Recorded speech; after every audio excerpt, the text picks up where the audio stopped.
surging in. We will continue to pursue both of those things. But in each of these cases, it is just a little more complicated than the question concedes. It is more complicated when you.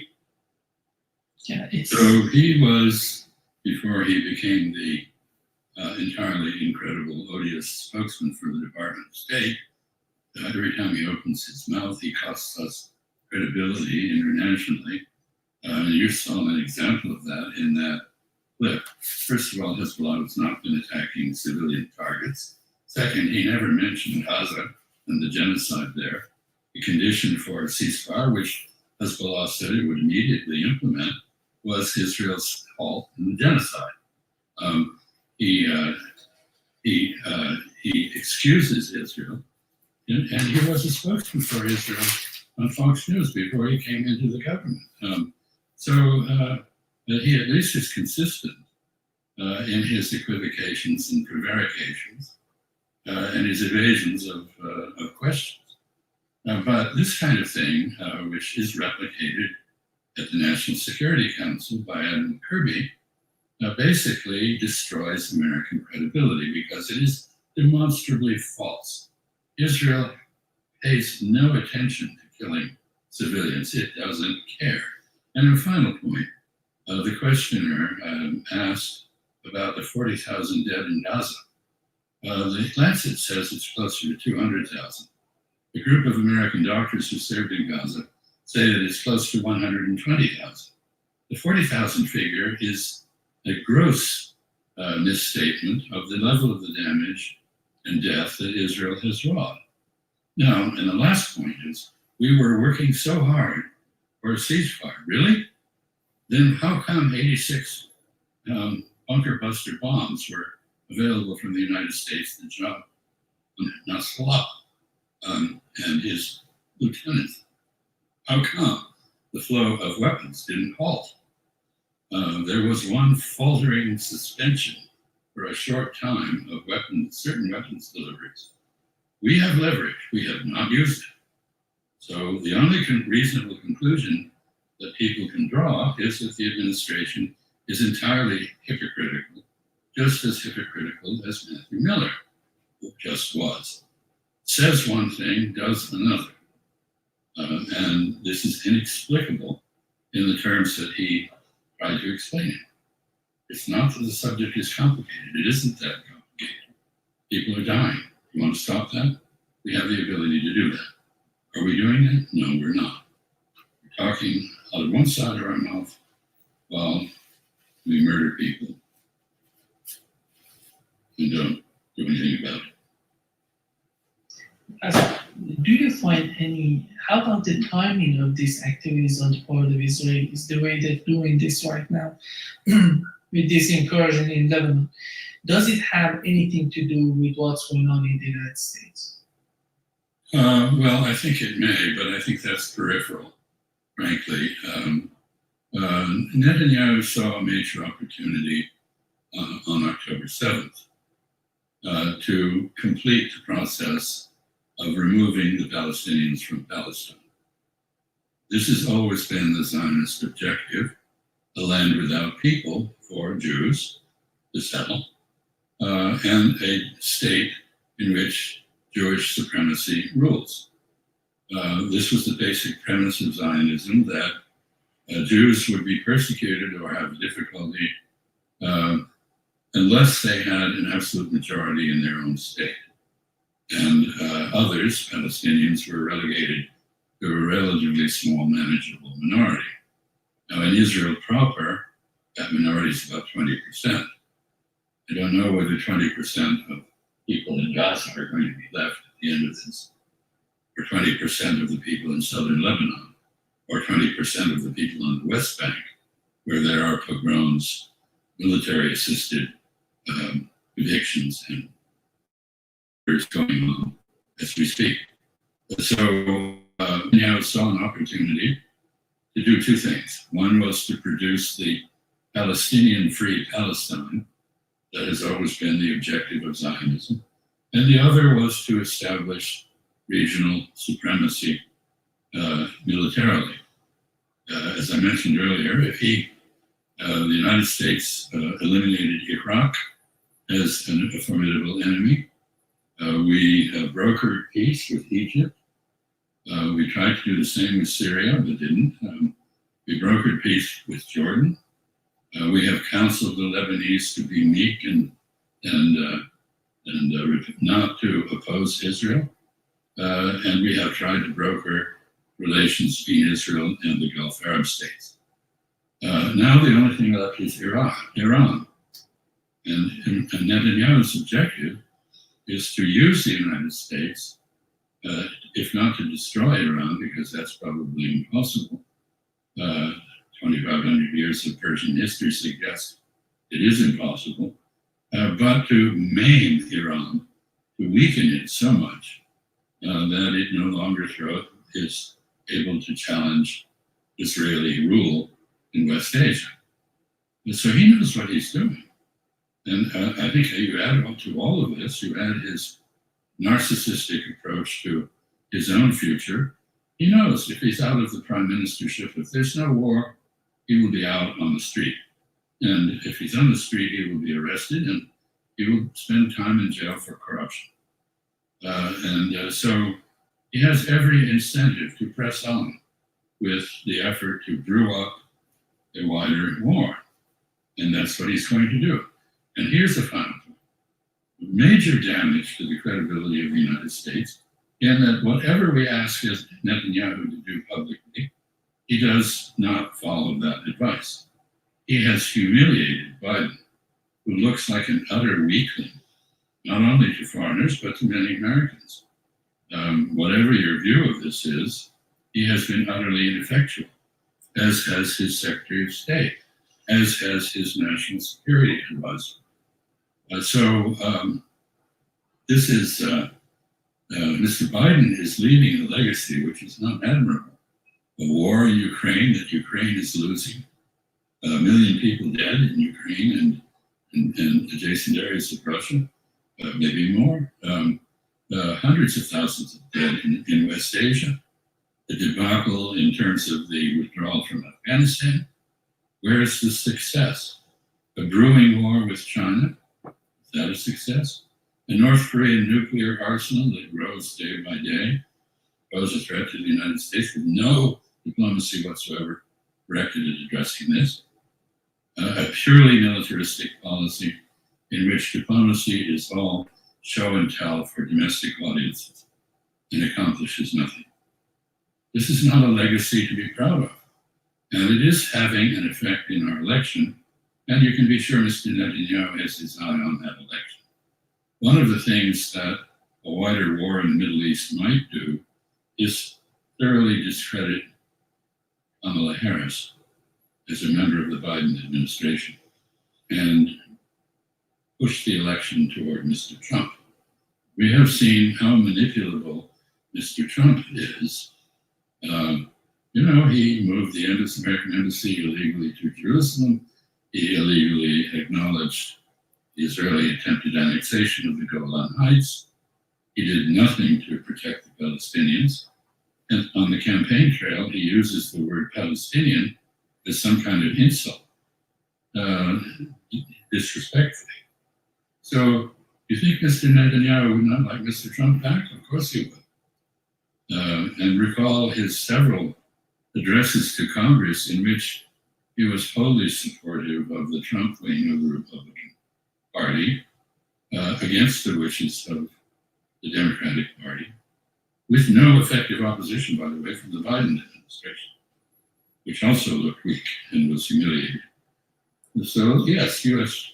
election November 5th is, in fact, in all this. That is a month from today, basically. And so that figures. But the more fundamental issue is Zionist strategy seems to have a chance finally to empty Palestine of Palestinians and to establish Israeli hegemony in West Asia. That is the main objective. And Wow. Sorry, I got That guy's interesting. That's Ambassador Chaz Freeman, Ambassador Friedman, and he's right about Trump. Trump has been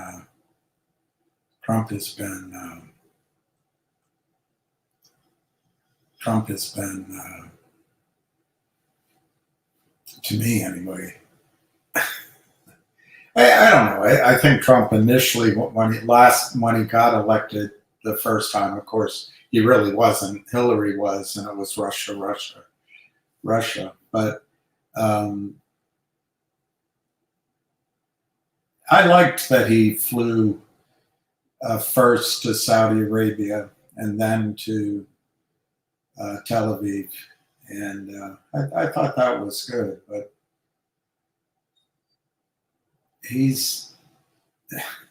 I don't think Trump's a friend of the Palestinians. I'll tell you that.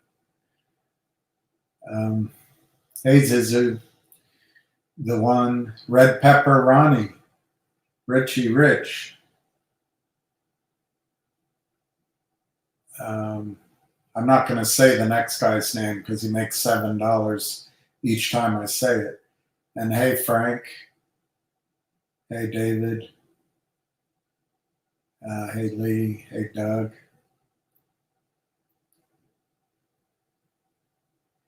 All right, I'm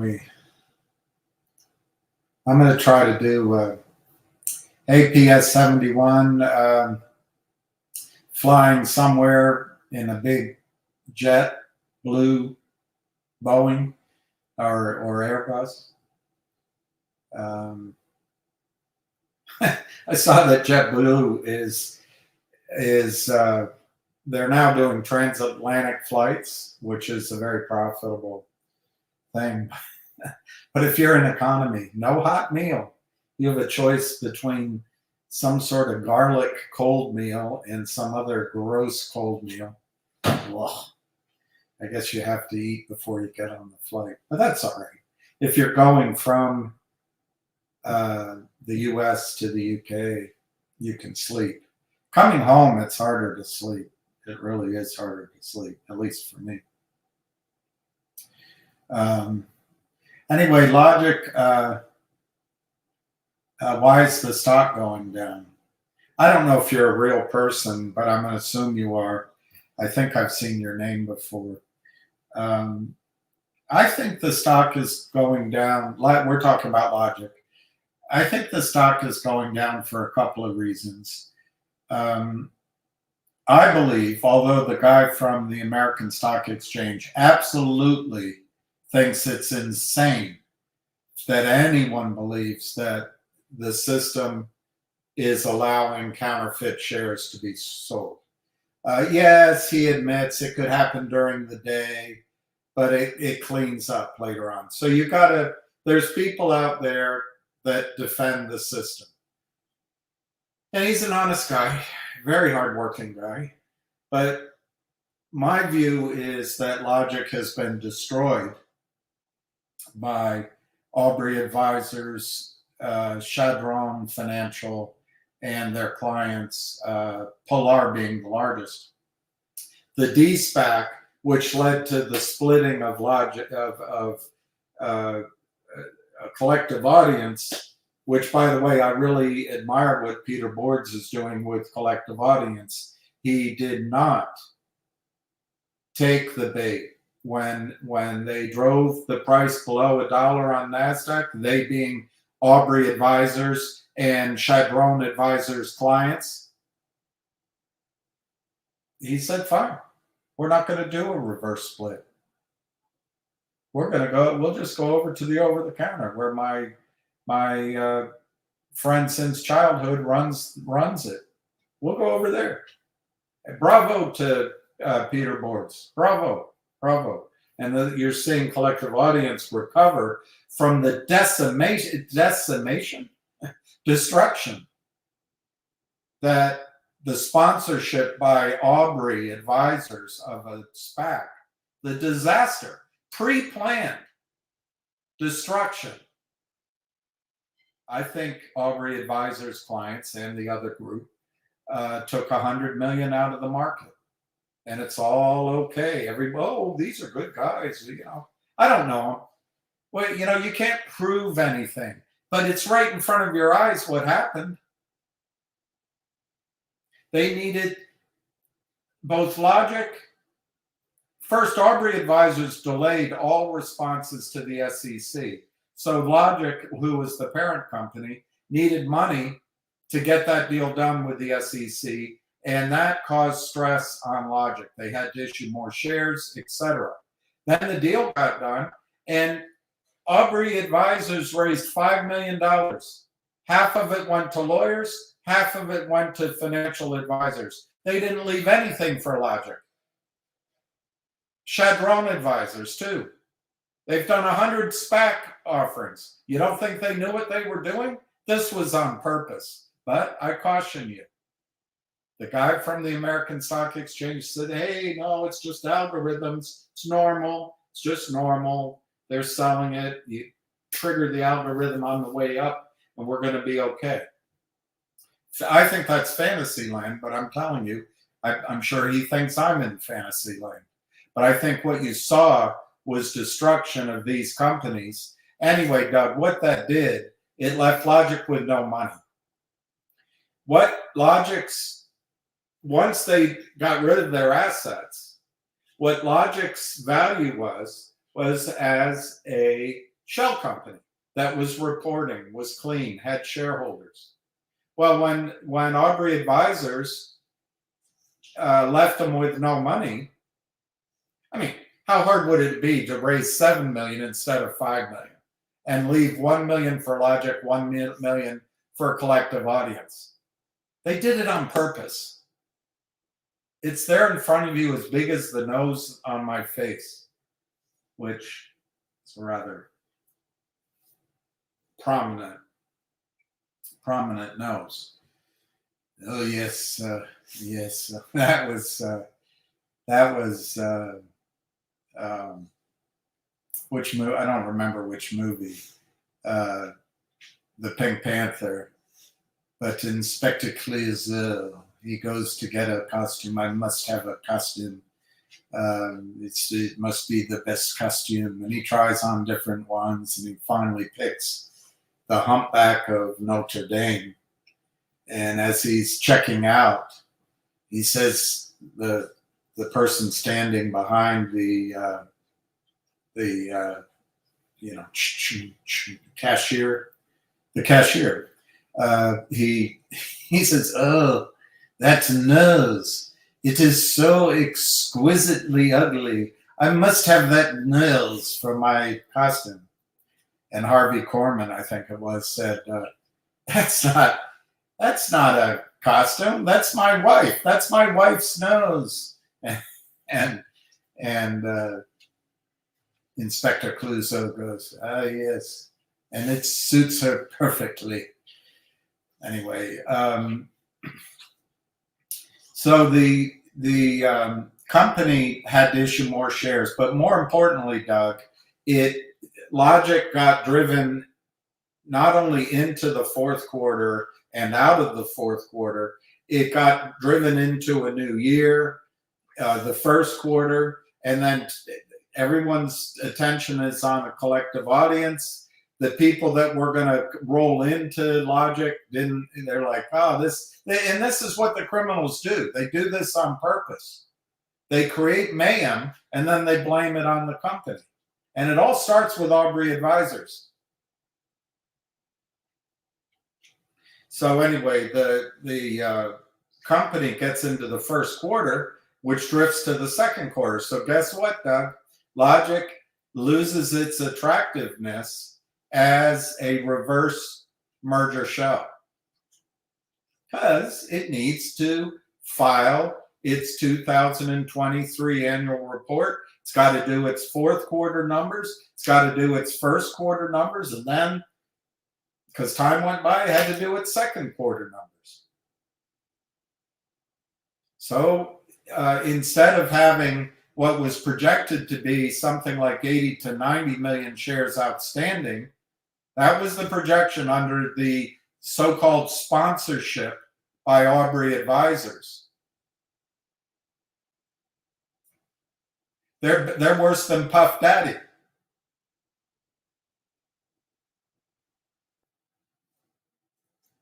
All smiles until it turns midnight and you're in the wrong room. So anyway, instead of having 90 million shares out, Doug, Logic now has almost 300 million. They had to raise money. And this is what the criminals do. And this is what apologists refuse to see. The apologists are so abused, it's like a wife with an alcoholic husband. She makes excuses. She can't deal with it in some cases.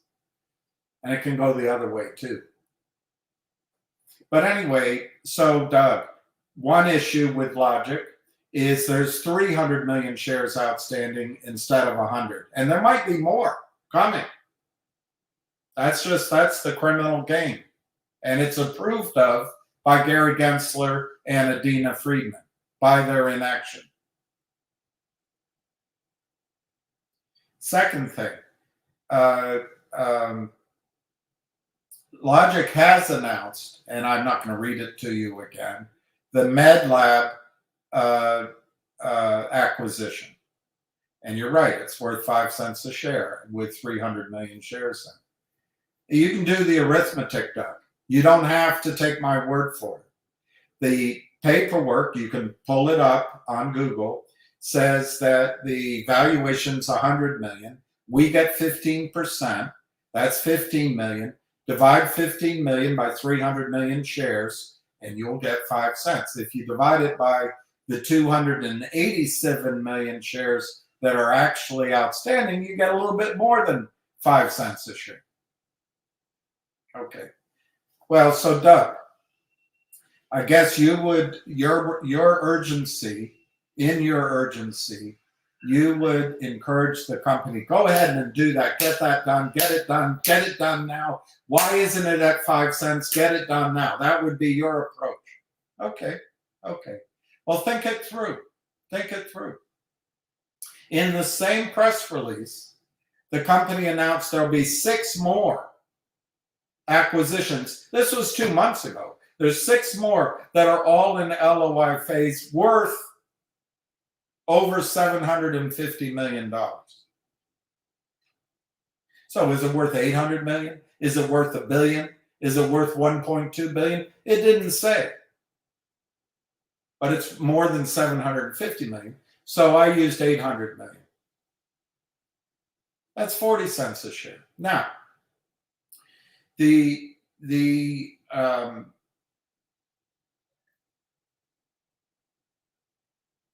destruction that the criminals do is they want CEOs to walk away from the deals they made with the shell.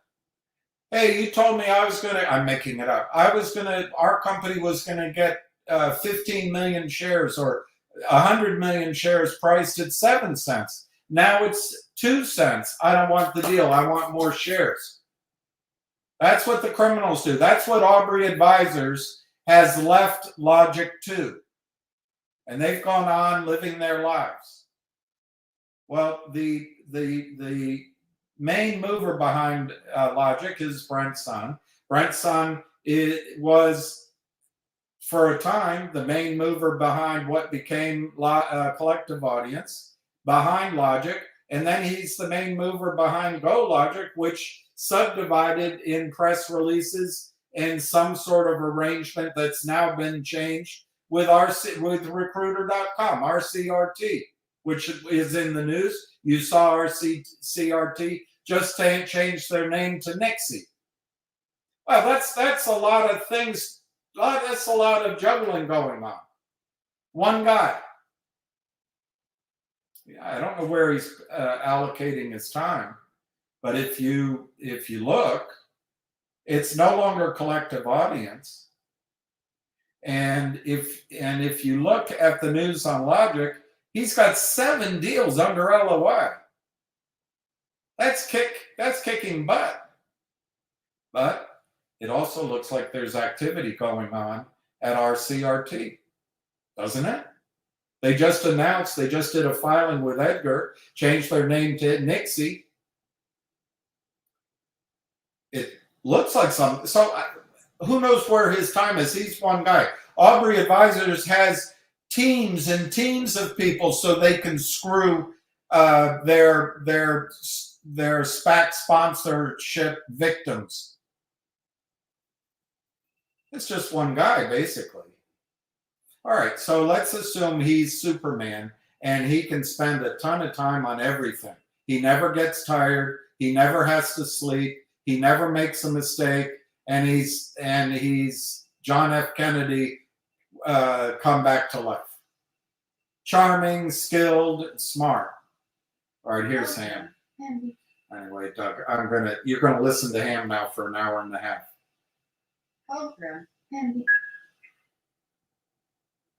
Let me see if the speaker's there. I'll give you 5 minutes. I'll give you 2 steps to the door. All right, bye. All right, give me 3 steps to the door. Give me 5 minutes. So anyway, 5 minutes he'll be on.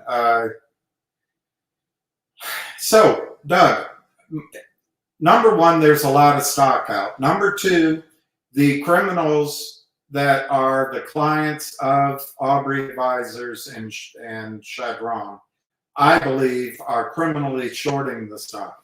Okay, there's real shorts, but they're shorting the stock. They're trying to disrupt those 7 LOIs. Thirdly, manpower, attention. I just named at least 3 companies that need Brent Sung's attention. Is he able to give it all here? I don't know the answer to that, but it's something I asked you to consider. Fourth thing, it is September. September ended, and I told you I thought things would get done in September. It didn't. So we're now in the 4th quarter. I don't know this for a fact, but it's a concern. That means they've got to do their financings for the 3rd quarter to stay clean, and I assume they have enough cash, but what if they have to raise a little more money? That might be on the mind of the real shorts. So Doug, here's your choice, Doug. Oh, why isn't it up? William must not know what's going on, and the press releases must be wrong. It must be a scam. That's one choice. So if you feel that way, I'd recommend you just go, it's not financial advice, just get out of it, take your losses and get out. Or Doug, you can look at it because you understand what the criminal mind is doing here. I could buy more stock. What's my risk if I buy stock? I'm paying 2 cents, and there's support at about 0.018, roughly 0.017. I can risk, I don't know, 7.5% of my money, 15% of my money on a spike downward. But in return, if the 40 cents is right, but you don't know the story, Doug, that's the problem. You haven't gone to the website, you haven't pulled out the news stories, you don't know the story. The company approved a 1-for-50 reverse stock split. It's too bad. It helps out the criminals.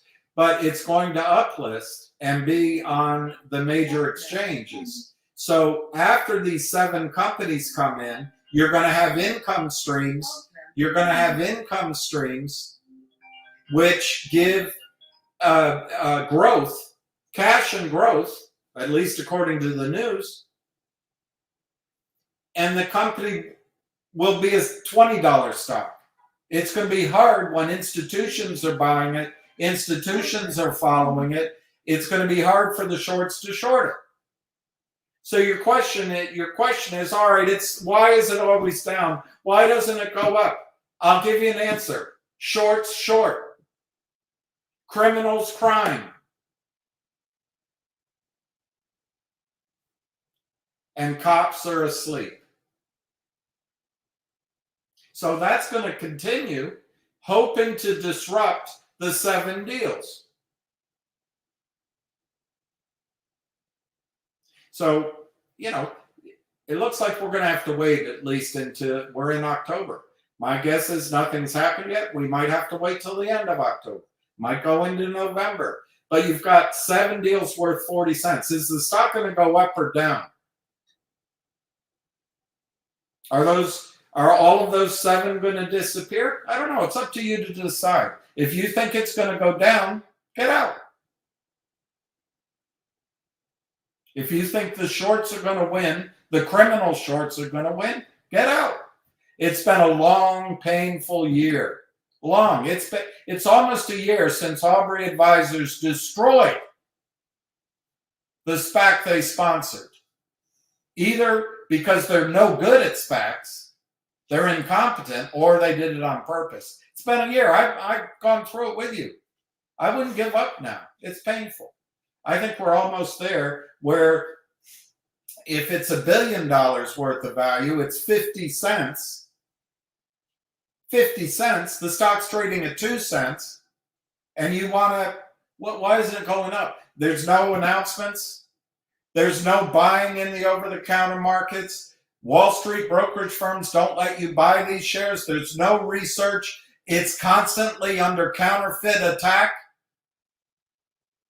But if you believe it's because there's something wrong with the story, you don't know the story, or maybe you're right.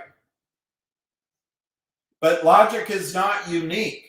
Every stock out there is being destroyed. If they did a deal with Ionic Ventures, with the 4 firms at the NEO, with the last one they just did, I forget who it was. My brain's not working. Aubrey Advisors, and Chadron. They all get killed. So I don't think it's really a serious question. Why is the stock going down? And we're not seeing the value of the 5-cent deal? I don't think that's a serious question. But if it is, one of the reasons is the deal has been announced as definitive, but the share allocation hasn't been announced. I think it's good that Brent's waiting until he gets all 6 or 7 deals done, because then our 15% is of 2 billion shares rather than 7 billion shares. So we have to wait. We have to wait, and it's frustrating. All right, my louder voice was to get that done before hand called. Now you're gonna hear why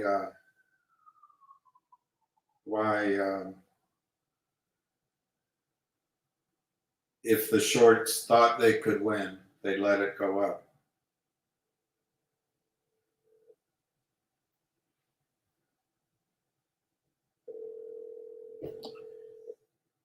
All right, I guess he's not picking up. Call ended. He's not picking up.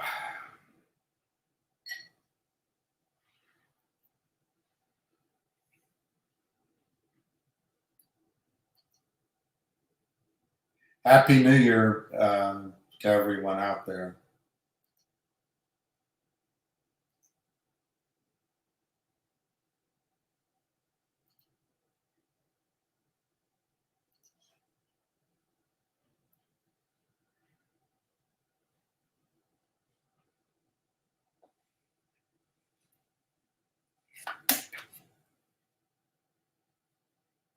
I think he might have gone on. If you guys want to get him, go to X and get the number. He might have gone on his own call.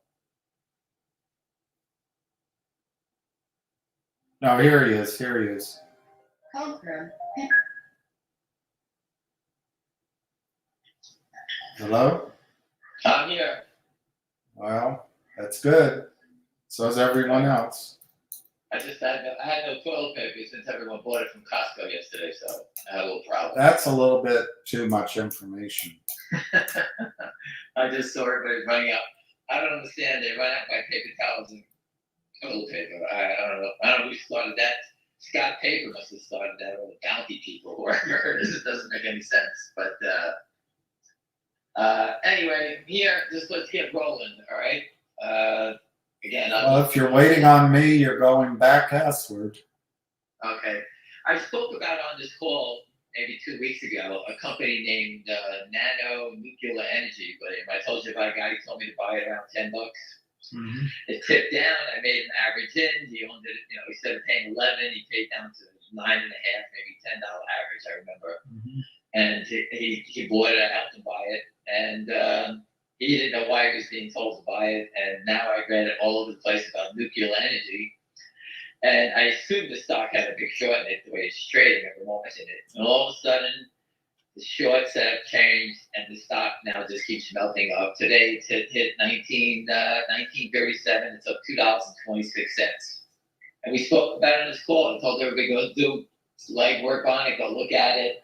And the nuclear power plants are coming back in favor. We're going to have to build these things. So I think that's what he kind of figured out. And just, you know, but that's Wall Street, people. I don't own it. I'm just telling you what I know, what I heard about it, and I just touched base on it because we spoke about it before.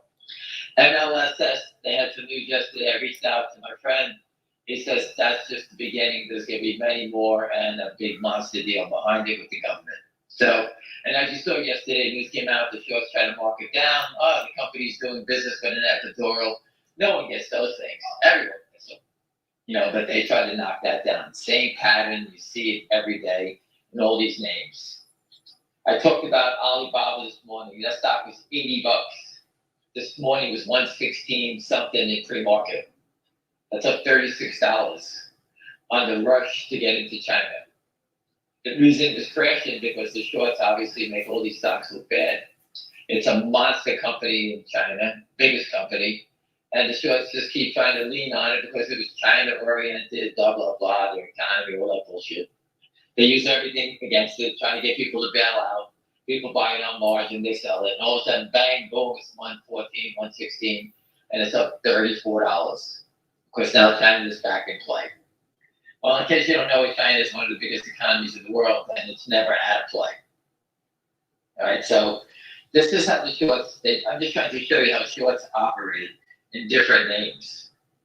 All right, they stay there until they're forced to cover, and in Alibaba, they started to cover, and that NNE, they are starting to cover. So you can see it, how they start to cover, and all of a sudden, all that selling that was always there every day stops. That manipulation stops. I had to stop at Costco. I bumped into a friend, and he's a buyer of Finger Motion, and he texted me, called me back, and said that every time he goes to buy it, the shorts run away. He said, "What kind of stock is this?" I said, "They're just, they're just playing games." So he knows what to do. He's a professional, and just let you know that the shorts are just, they're not really here. They're just moving around. All right, they close the spread because they want people. They offer very little amount. A guy goes to buy 10,000. And there's 800, they move away. It's a tough thing to do. And that's why I keep trying to tell you, you got to buy them when they don't want, when they're selling, because once they stop, they become impossible to buy. All right, that's just the way it goes. Pick any stupid stock. It doesn't have to be this one. Once the short falls, like look at Nancy Eddy, all of a sudden it starts to melt up. It's got a, what is this one? Got a 9-cent spread in it, a $19 stock, up $2.40. All of a sudden no one wants to sell. The stock added down to $3. Right now, it's a nuclear power company and whatever they're doing, and it's now it's turned the other way. All right, so this is the game. This is how they play. Understand it. It's in many names.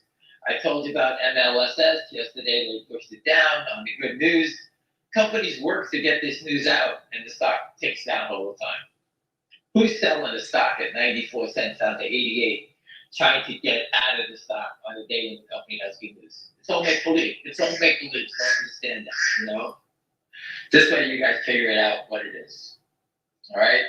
Okay, let's move on. William, I think I have found someone to finance us, and I told them that we wanted to make a trip to not to Abu Dhabi, not to South Korea. I pitched that we should take a trip to Shanghai and try to get an appointment with the people at Finmotion in their offices and do an interview from there.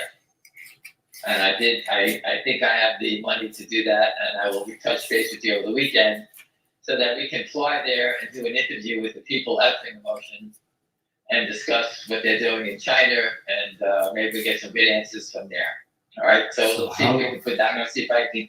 I think I can raise the money, which is not cheap. It's a long flight, but let's go visit and see the source in person. I never been there. So How long do you intend to be in Shanghai? That's a Rodney Dangerfield I line. could only be there a couple of days. I went to the doctor today, and I asked them if I could fly, and they were a little concerned, but they said yes. So I would be looking to leave like next Friday. Can you play pickleball on the flight? Did you ask them No, that? I can't play for another. That's why you want to go, because you can't play pickleball. It's my downtime. So I'm working on trying to figure out the best thing to do. But I believe I raised the capital to go travel. It's going to cost like $15,000. So I have a shareholder, a big shareholder that's willing to put up the money. I asked him, and he thought it was a great idea. So I'm gonna see if we can somehow figure out through the IR guy if we can do that, set up a time, and Well, it's got to be anyway. I think I can get that We'll done. talk about this. You have to get a letter of invitation and a visa. But I have somebody that can invite us. So Right, I'll invite you. You invite me. That's how. no, So we you go- got to get Call a. Jeff Easton. I'm gonna call Jeff Easton up see if he can get me that's it. I But, think secretly listen, you're in love with I Jeff like to think Easton. outside the box all the time. And instead of us being on the ground here, let's go see, people go see the companies all the time. Let's go see the company, right? You can do an interview there, you can stream it from there. And if we can get a couple of interviews, maybe we can meet Jin Lee, is that her name? I forgot the girl's name.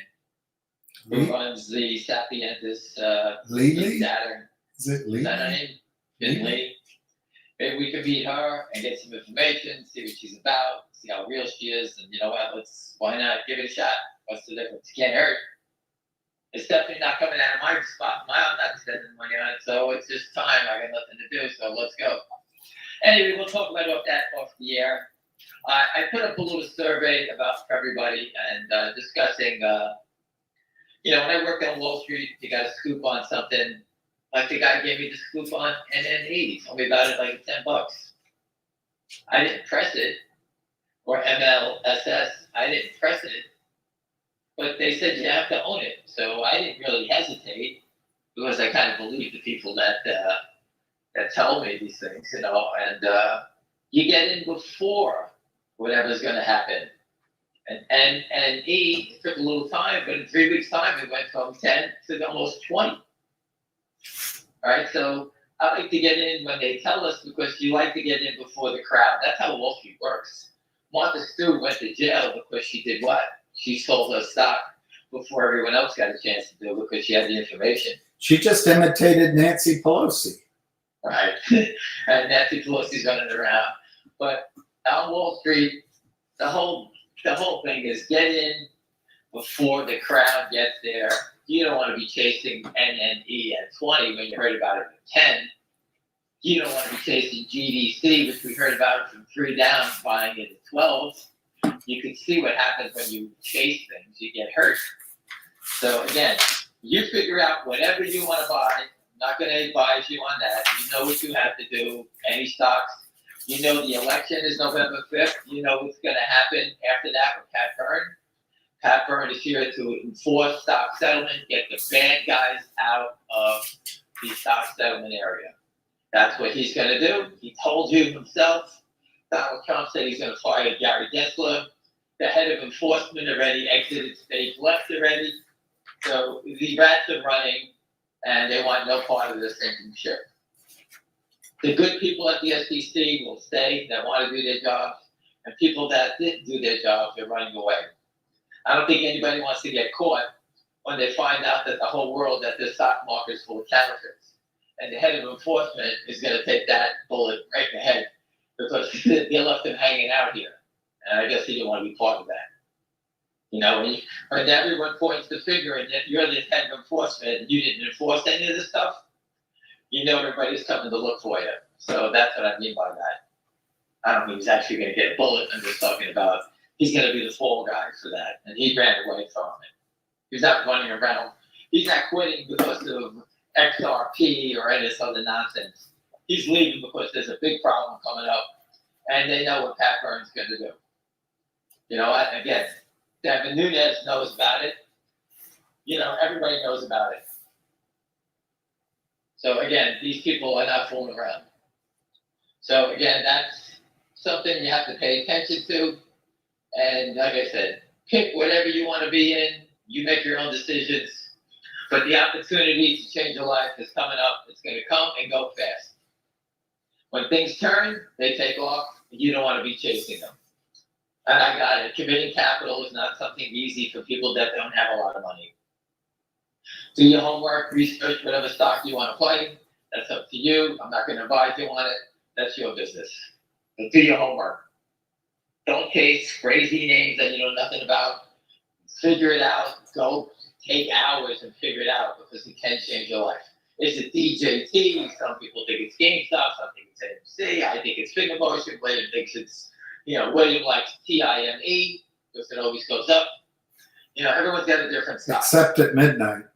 Except at midnight. So you want to get out before then. But again, just figure it out. Do what you have to do. Understand it. Again, I'm speaking to people on Wall Street, and I'm telling the story I'm telling you. We know the event is November 5th. We know what's going to happen. Stock settlement. If they enforce stock settlement, stocks that are shorted will go up. There's no ifs or buts. These guys, and for those who think they're going to go at this gingerly, you got it completely wrong. There's people invested their time and their life in DJT, Finger Motion, and game, whatever it may be. They're not going to sit there and say, oh, no, take it easy on these guys. They've been robbing us for this long. Go easy on them. Let's not hurt them. That's not what's going to happen here. They're going to be ruthless. The money that's in their pockets needs to come back to us and the subject. If banks and foreign brokers are sitting here allowing this to go on, they will be punished for it. That's how it goes. They know that the warning bells, the signs are going, and you know, these guys are sitting here, and it's going to happen. You want to keep playing? Good luck. Just go back and look at any bank robber sitting in the vault. They're going to get caught, right? Once you break into a bank, the job is to get out quick. These guys are robbing and standing here without a mask and without a gun, and they're going to get caught. So that's how it goes. Any questions, William? Let me look. Carajito says, hola, amigos y amigas. Hoy es viernes. Ándale, ándale, arriba, arriba. I don't know what it I means. failed Spanish. I got a 15 on my Spanish test. Yeah, I'm good at it too. Taco and Winnebago. In New York City, they give out, the test is a citywide exam. And I got a 17, excuse me. And funny story, I was caught cheating. And my teacher, I forgot her name, pulled me to the front of the class. And she told everyone she was going to allow me to keep my grade, even though I was cheating. And then she told everybody to score. So you got a 17 and you were cheating? And I was cheating. How's that? Well, And everyone here is listening to this idiot. Right? That shows you how stupid I am. I thought Italian and Spanish were similar. I was the idiot of idiots. I was good at college football. and playing racquetball and squash. That was it. And when I played football, my nickname was Toast. You know why they called me Toast, William? They ran over you and they left a I was skid mark. always being burnt, as they said. The receivers ran right past me. I couldn't cover anything. I was Burnt. awful. Burnt.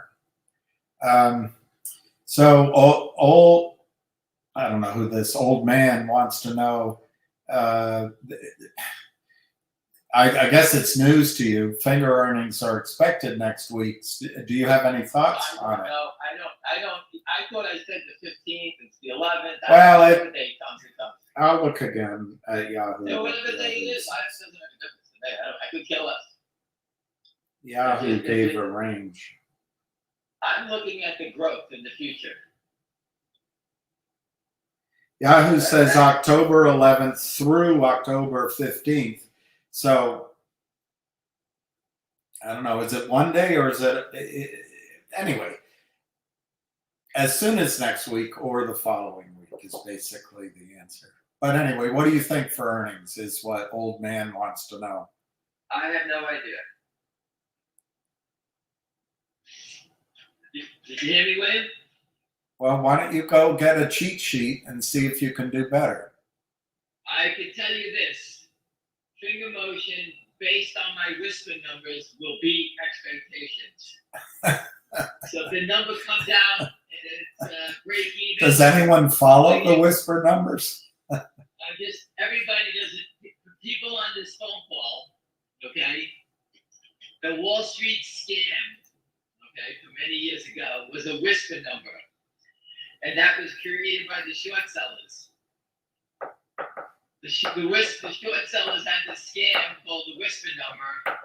And when companies came out with their earnings, they used to come out and say, oh, but it didn't beat the whisper number.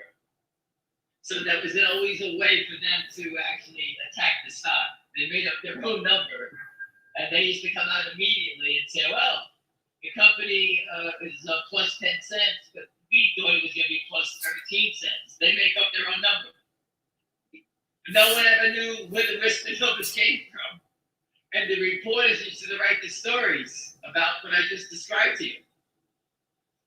The whisper number, it was below the whisper number. Well, I'm telling you right now, whatever Finger Motion reports, it's above my whisper number. All right. I'll take it. I'll take it. That's There good. you go. I'm giving it to you before they come out and say anything. There you go. It beat my whisper number. I think Techno Slega says boring to me. I think it's to me when I was talking before you came on. Sorry about that, Techno Slegla. I can be boring. This is not a Broadway play. We're not here to entertain you. If you don't like it, hang the fuck up. I'm as sharp as a drill and twice as boring. Right. That's okay. Be smart. Don't worry about this, guys. You're not here to entertain me. What is it like in Gladiator? Have you not been entertained yet? He yells to the crowd. Is that the guy with the lip that played Johnny Cash, the actor? The guy that's No, it's Russell Crowe. Russell Crowe. Gladiator. He's The great. other guy was the Emperor. Right. He's great, Russell Crowe. But listen, I'm just going through. The whisper number is something that I've been thinking about. I just wanted to bring it to your attention. Since most people here are learning the game, the whisper number was a number created by the short sellers so that they can undermine the longs all the time and attack stocks down. And I'm sure if you go out and look, they're still probably doing it. Some big names. Oh, it didn't make the number. It was the whisper number. Who made up the whisper number? No one. I never knew anybody who was the whisper number guy. Yeah, exactly. But now the problem is no one's counting on that number. Anyway, Don Rickles has a question for you. He's asking as a friend. Anyway, this guy is your friend, but he's concerned that when you talk about the change that's going to come in November, okay, But what if nothing happens until January when the new president is sworn in? Maybe DJT takes a while to run. That's what he's wondering. And he's a friend of yours. It's not a No, bad I thing. got it. Listen, Donald Trump is not going to win. And as soon as he says that, he swears to take the office, the oath, the next thing he yells is, "Hey, fire Gary Gensler." It's going to take a day, 2 days. He'll sign it, get rid of him. Then he'll announce Pat Byrne coming here. Anybody who's standing here with a grain of salt watching that event happen and doesn't understand what's going to happen going forward, there will be a panic between then and then. That's all Right. you need to know. Right. Go away. I could kill us. I know what Pat Byrne's going to do. I told you I reached out to him. We communicated. He's waiting to get back to me to give me a time.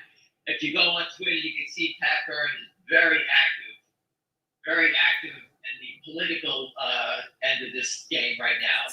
Even though he's not a Democrat or a Republican, he's a libertarian.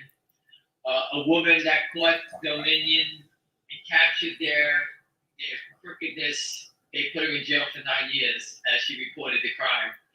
And so Pat Byrne is out there actively defending her, saying that when Trump does get in, the appeal will be ironclad. And so Pat Byrne is kind of focused on that right now. So he's the one that spearheaded that whole thing,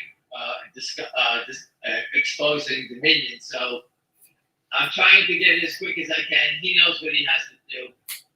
He has a group of generals and soldiers underneath him that have rule changes for the SEC, that they know what to do. Susan Trimbach has been posting little hints about things. They worked together on the lawsuit against Merrill and Goldman way back when. Wes Christian knows her. He's the one that brought it to our attention back in the heyday. That's when I met Susan. And, she's boring as shit, but she's smart as a whip. Like, do you want to be boring? William's like, he's 100 times more exciting than she is. I can tell you that. So again, So you didn't hit it off. Excuse me? You didn't hit it off with Dr. Susan Trimbach. I would have cut my wrist if I stayed with her any longer. She's boring. She's too technical. I read her book. Yeah. What does that She's say very about me? technical. It's very technical. Again, she is an insider. She's definitely ratted on everybody, exposing the fraud at the DTC for years. She's been here. But again, the game is that you buy, they sell. It needs to be settled up. I don't want to hear about share entitlements. I don't want to hear about all the different levels of the DTC and how they hide it. I don't care about that. I'm not going to sit here and educate everybody on all the information. You guys will all pull your hair out listening to this nonsense. We buy, they sell. How come we don't get it? Plain and simple. That's the game. I can't see her book, but I read it. So anyway, this gentleman who follows closely, smart guy, he's projecting, and I don't think you'll be wrong if you're saying that you don't think earnings will be that good in Finger. This may not be the quarter that they turn profitable, but I think that's coming pretty soon. But anyway, the good thing this gentleman points out is that he's looking for the update on the number of vehicles covered in that contract, and I agree with you 100% I on agree that. with them also. I agree with that also. How fast are they doing it, and what's the profit margin? That's what I want to know. Right. So when the company reports, hopefully they can put out the numbers. I've always heard that they can't report, hey, we did 2 cars yesterday, 3 cars today, because it'll just be a never-ending press release. So they have to do it in bunches. I doubt their lawyers would allow that anyway. That would be Yeah, seen as manipulative. No one's gonna. That's exactly right. And we did 2 today. We did 1.5 yesterday. Tony got sick, and you know what? We had to take it after. You can't. So I'm sure that the company will give us. But to me, the key is what do they make? I don't know what that number is. I've been hearing. I'm hearing numbers as low as 20,000 per car and high as 60 to 70,000 per car. That's the profit. So, you take that number, let's take it in the middle, let's say it's 50,000 per car, and there's reportedly 4 million of these cars to put in. I don't know about you, that's a lot of money. The biggest question I would ever have is how do you get these contracts? You weren't in this business 2 months ago. Now you're the leader. That's pretty good. You know what? I find your numbers just so out of this world. If there's 4 million, 4 million, including drones of these vehicles, and they make 10,000 profit per, that's a massive number. 20,000 is huge. Whatever it is, whatever the number is, my opinion that people at Finger Motion have very close ties and relationship to the top people in China, and are rewarded these contracts for being good citizens. And the people that own 86% of this company are the good citizens. And we get an opportunity to participate with the 86%, those good citizens, with their relationships with the government of China. That's my opinion of it. This gentleman also, go ahead, sorry, I talked over you. I says, when I keep seeing these contracts, I don't see the company filling out an application, putting it in a big barrel, and they pick their name out of the hat. How are they getting these contracts? It's obviously it's a relationship. It's a relationship thing, and someone has got some serious connections. And you know what, Jeff Easton, you can't call the Chinese government. You can't stop anything that's going on here. So good luck. So you're trapped. That's what I see. That's my opinion, and I think my opinion is pretty clear to me. I can see it. How does a company that's a U.S. company have access to the Chinese telecoms to sell their data? What, they want to give it to Apple Computer or somebody like that, or someone bigger, massive? Nope, they gave it to Finger Motion, the smallest player in the world. And sometimes the small players in the world all of a sudden become big players overnight. And there you go. Star is born. He's also, He just passed away. who did, Chris Christopherson. Yeah, he was in the movie A Star Was Born.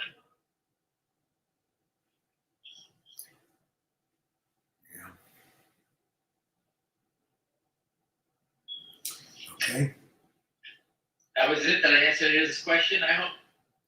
Well, he also is pointing out that he's looking for progress on the data and insurance companies. That's what my friends at Roth Capital told me to keep an eye on. Big data. That tsunami is coming. So I don't know if it's tomorrow, today, next week, but that's a big thing coming down the pipe. Matthew wants to know if you're coming on today. Yes, I'm coming on now.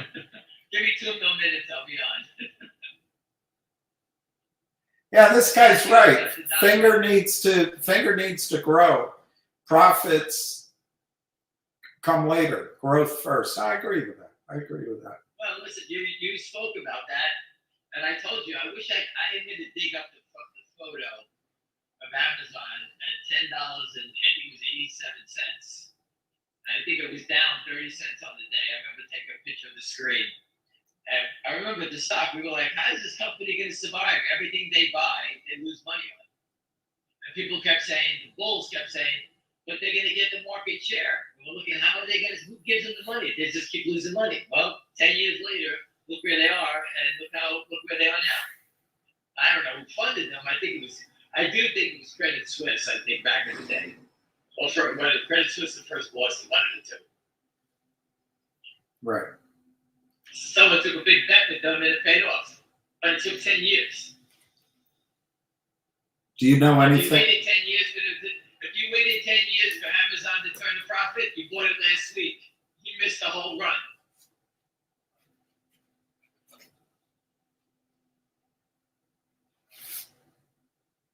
I put a survey up there. When do you buy a stock that you get the scoop on? A month before, 2 weeks before, the day of, when do you wait for the news to come out? I gave my opinion of that. And everybody in the world, including Martha Stewart, knows what to do. Get ahead of it. And since it's free inside information, granted by the next president of the United States, I think we're all covered. We don't have to worry about going to get in trouble for it because he's telling us he's firing Gary Gensler, and Pat Burns says when he's invited into the administration, he knows what he's going to do. Besides all the crazy things in the world, which I don't want to discuss because all that stuff is too crazy for me. And the funniest thing, I'm just going to talk about one crazy thing, is the guy with the shutting down the ports. He got on TV and he was screaming he's going to cripple the United States. Then they figured out the guy was just a blowhard. That was the end of him. They shut him down real quick. He threatened everybody. So we got one thing behind us, 40 other different things that are destroying the country, but we'll get to those later on.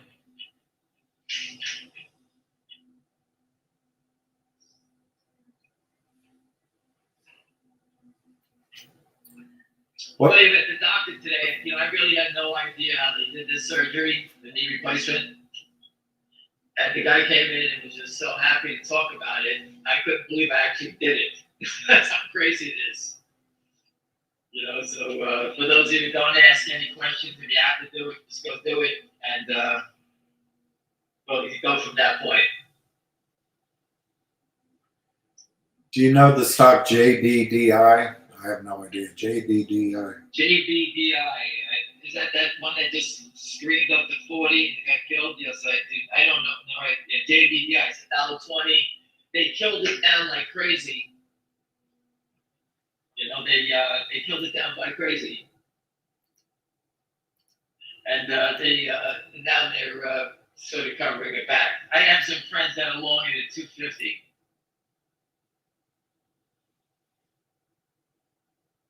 So it's $1.20 now. This is like they all go into that same pattern. They spike, pull back, and it's like whatchamacallit, the movie with Tom Cruise,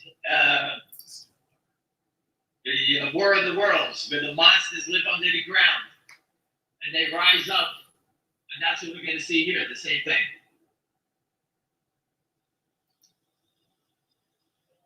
And when they pop their heads out, that's when they go again, right? They're all dormant until they pop up.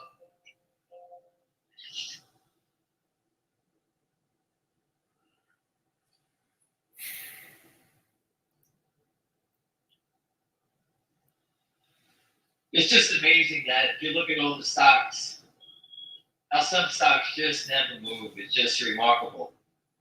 But once the shorts break, that's when they move.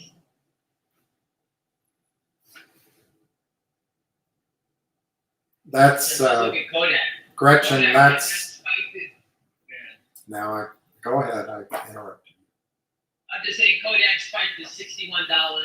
It crashed, bounced back up to 12, I think twice, and then it's been dormant ever since. So all the shorts in that stock, which I documented, was over 1 billion shares of stock. They're still here. They haven't covered it. So again, I watch all these names. I don't know when it's gonna go.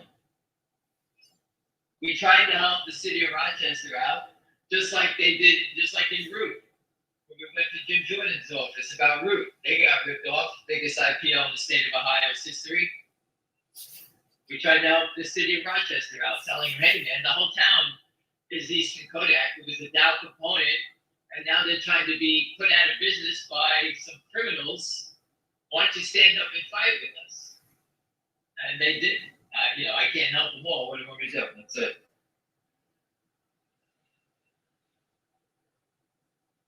And yesterday was the first day that the buy the dip, sell the rip didn't work in GameStop. It worked in DJT, and today it worked again. It's working in both of them. If you were lucky enough to play. told you, the trend is your friend in these names, and they just keep trending. They go down, they spike them down, then they turn them around and go back up again. But you can see the spikes down are getting less and less. You know, GameStop went to 21, 29. There's not much room here, right?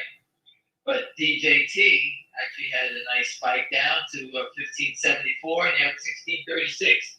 Even if you paid 16, you made 30 cents. 1,000 shares, 300. See you later. Go home. I told you, William. Everyone, I wrote down. There's zero volatility. No volatility means no selling. The shorts need to take the stocks higher because then they'll find people who want to sell. They're afraid to take it higher because at 245, whatever the number I put up, I can't remember how it. That's when the real short goes into the red. So they grudgingly move it, letting people buy it a little at a time. They're afraid. A spike to 230, and they're right at the gates of hell.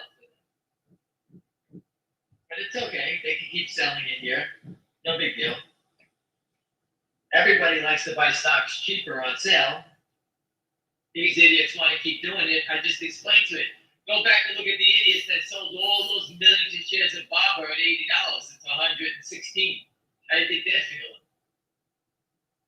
They didn't sell 50,000 shares. They sold millions. They're taking a beating.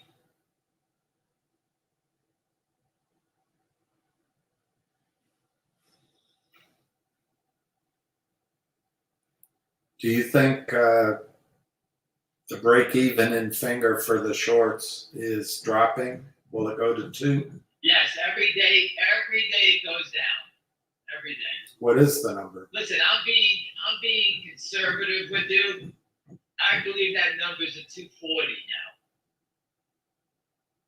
now. I believe it's lower than I'm posting. I'm posting a little higher just to account for error. But in my heart, I do believe it's lower.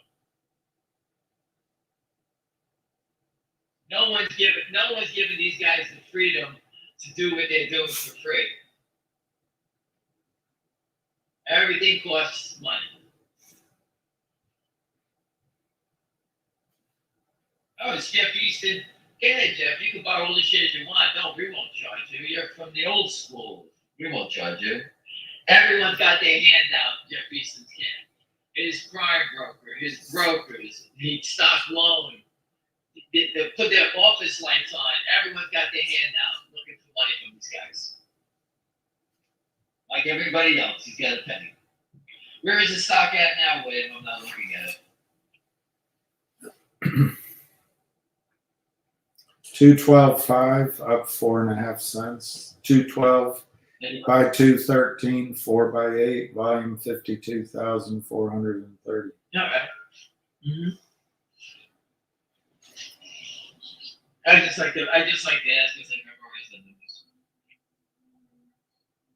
Remember, we go down to 23 days at 4 o'clock. We're at 24. We started at 90. It's been a long time, but time's flying. Not having fun, but I'm enjoying knowing that we're coming to an end. Like I said, I'm doing everything in my power to get Pat Byrne on sooner than later. I told you I wanted to do it 25 days. We zoom right past that. You know, I'll reach out to him again today, and I'll ask him again, when can he do it? I don't care what time, day, whatever it is, we'll do it. And we'll record it, and you can hear it yourself. And we will ask the hard questions.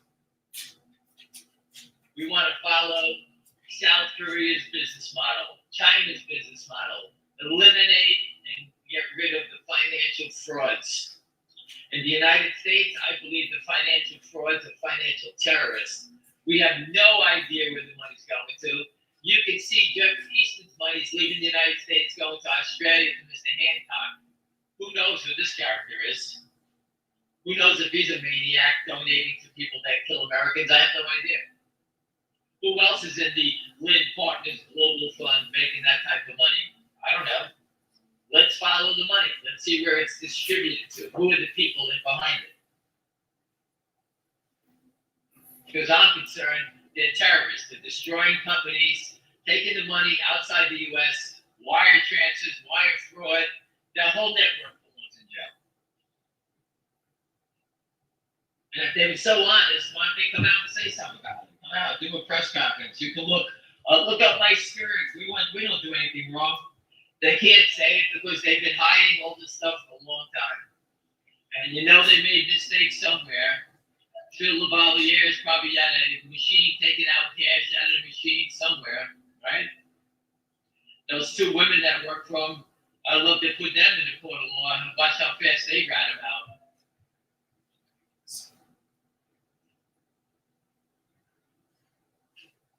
Benchmark, the brokers. You know, Finger Motion reached out, someone referred them to Benchmark. Benchmark referred him to Lynn Partners. And I keep seeing Benchmark, the deals they do somehow tied to Lynn Partners. It sounds just like, this the P. Diddy thing. Someone brings someone to the table, and then they feed them to the system and eat them alive. Same criminal operation.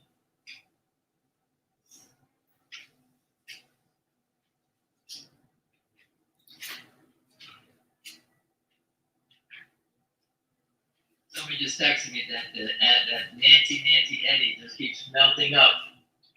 They were selling stock down to $8, maybe a month ago when the guy told me about it. Sell it down. Now it's 1966, and it'll probably go to 20 today. But I don't believe in chasing them. Even though it can still go, I'm not in chasing. Maybe buy the dip, sell the rip if it comes, if there's a big attack. But right now it just seems like it's melting up. Stocks are melting up. The shorts don't let them melt up. They're not your friends. The only time stocks like this melt up is because the shorts lost control. And they're upside down. Correct, William? Mm-hmm. Oh, they took up the bandage off my leg, off my knee. Damn, it's fucking ugly. And William, I asked about the soreness in the knee. And they basically told me that, and I didn't know, that they shaved down the bones to put those things on. I'm like, oh, thanks for telling me. Terrible. But for the rest of my life, what am I going to say? I got the knee of a young Mexican field hockey player, soccer player.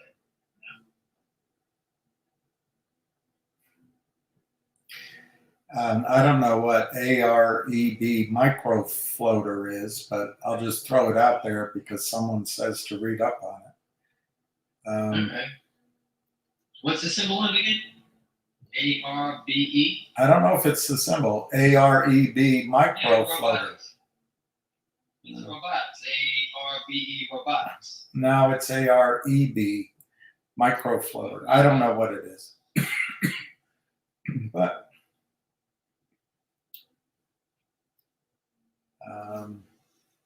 It's American Rebel Holdings, is that it? probably. Okay. I'll add it. I'll look at it. Well, I guess you can answer this. I won't. I won't. This gentleman is saying GTII 0.0002 lots of laugh. It was supposed to be 2,000. Yes, I agree with you, and it's worth a laugh. Okay, let's move on. That's it. Let's move on from that one. Obviously, it's someone that's not listening to Richard, but I'm not gonna repeat it. Yeah, you don't have to. You don't have Do your own homework, and you're a fool if you're not doing your homework. End that conversation. Next. to. So this guy has been seen the best offer on Finger at 235, and he tried to take the offer, only to be filled every time no higher than 220, and it's not even listed as the offer. All right. I told you that it's they're just sitting here This is not a professional short. This isn't Citadel. This isn't a computerized program. This is someone, a market maker, sitting here doing this stuff. This is someone that they're paying someone in Serbia, wherever the fuck they are. They're doing this game. So they just, when they see buyers in there, they just try to stop the momentum. That's all it is. Yeah. This is not a professional short.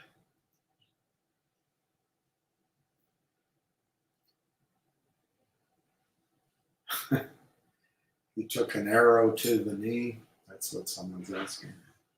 That's what it looks like.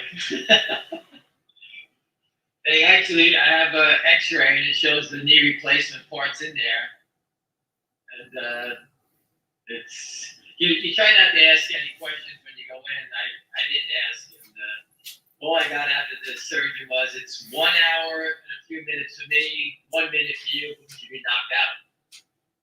And he said, you're going to hate me because of the rehab, and I've been riding the bike and concerned that the new knee part was being rejected by my body because of the pain. I had no idea. And like it's hurting right now, but he says that the muscles have been, they're all, everything, the muscles, the nerves have all been shaken up, including the bones, and they're just trying to find out their new way. And he says, give it a little time, it all goes away. So I watch a lot of TV between 2 and 4 o'clock in the morning. What can I tell you?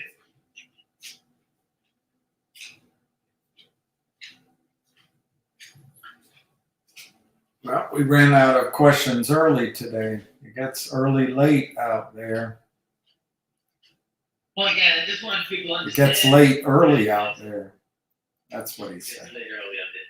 Okay. Yeah, I look at it this way. Just remember, write it down, everybody. The whisper number is a scam by the short sellers. They use it in many stocks. Whatever figure motion comes out with, I say it beats the whistle, the whisper number. I'm giving you the opposite. Of course, when they make it short, these guys don't want to make it short and lower because they know the lower it goes, the more shares they have to sell. Right? And when it starts to turn, gains momentum, that's when they're really shitting their pants. And the last spike from 318, I kind of remember my numbers. They pushed it down fast back down to 2. Who sells like that? Nobody. Who sells 2 and 3 shares? I spoke with a friend of mine that worked at a very prestigious boutique. And he's been fucking around on 100 shares. And he owns a position, but he likes to see what the shorts are doing. So he's been putting bids up for 100 shares, and they always seem to knock it out for 10 shares. And I'll give you an example. Let's say the stock is 210 to 212. His bid for 100. They sell 10 shares. Once the bid goes below 100 shares, the 210 bid that you see on the screen doesn't exist anymore. Basically, there's no one bidding 210 anymore. And they try to make it look like there's a seller. Okay? If there was a real seller, and the stock was 210 to 212, and they moved down, and there's only 100 to buy at 210, and let's say you're selling 3,000, the market would look 209 to 210 then, right? But right now it would look 209 to 211. It was never. They just knock out the 100 shares. There's no seller. Someone's not watching the stock to sell 100 shares.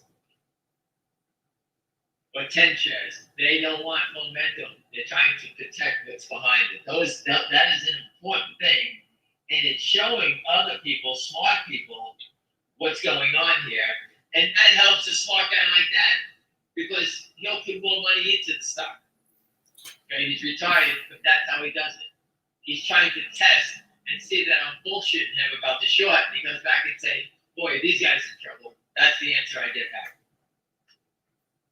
And that's someone that's not been following as closely as we do, but as a professional, they can see right away that the little tricks that they're doing don't cut it amongst professional people. Your mouthwash ain't cutting it. Mm-hmm. if it turns, will the people initiating the margin buy-ins, will they tell their friends first? Say it again? Won't the person who will margin call the real short tell people to front run the order before they buy it in? It's I think that's a very good question. And the scumbags that are representing these guys would absolutely tell their friends. But you can wait to see that happen. Because when that does happen, it's going to zoom. That's what's going to happen. Who's zooming who?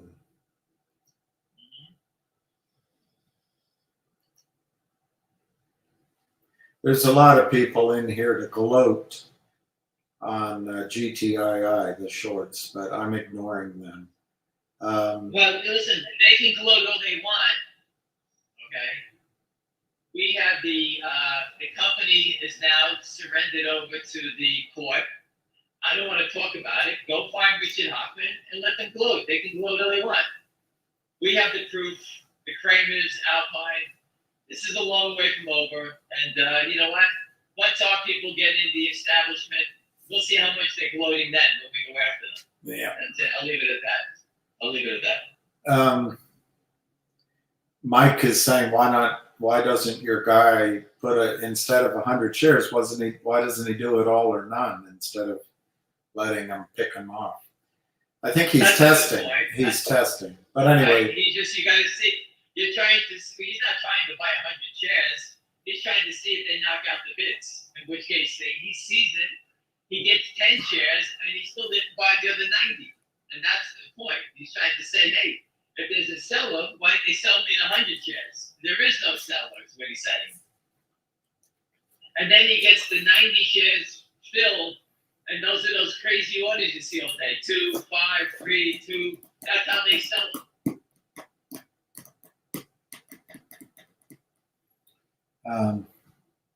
And for the time being, that's your last question. I'm just trying to think for a second. No, the market's pretty quiet. And, just look at a bunch of names that I don't have real-time quotes on it, but I can look at. I talked about that. JBDI, what was the high on that today? About 27. Nothing there. Kodak. GameStop doing nothing, up 30 cents. DJT. Listen, just remember the days keep going down. We can say what we want about FigMotion, but who the fuck is short DJT? The guy's going to be the president of the United States. And you're basically telling me he's going to just sit there and say, hey, destroy my company, let it get killed. You guys are right. You're such good guys. Or he's going to wield his power and wipe him out. Guess what? He's going to wield his power and wipe him out. And that's when companies like Tilo, Finger, all these companies that are on the sidelines that people don't think are powerful, they'll take off. Companies that have done the reverse splits, who've done deals with the devil already, like KNW, I can't see how they get out of this thing. They've done so many deals already. They're toxic. It's just a toxic wasteland for them. And same thing with that GMGI, same thing. Under control of the bad guys. They have paperwork that allows them to convert at the bottom, and you know what? That's just they did these deals and they're screwed. Do you think in the long run, Finger will become a dividend stock? Yes. I think as long as FingerMotion, and the CEO has said this many times, William, as long as they drive between the lines, the Chinese government will continue to reward them because everything they've done has been between the lines, right on course. He said that in his video. I think he said that with you.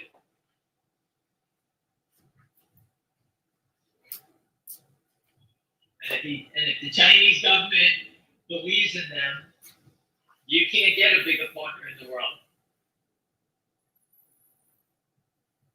The only idiots that don't see China as a good partner is Jeff Houston and his buddies.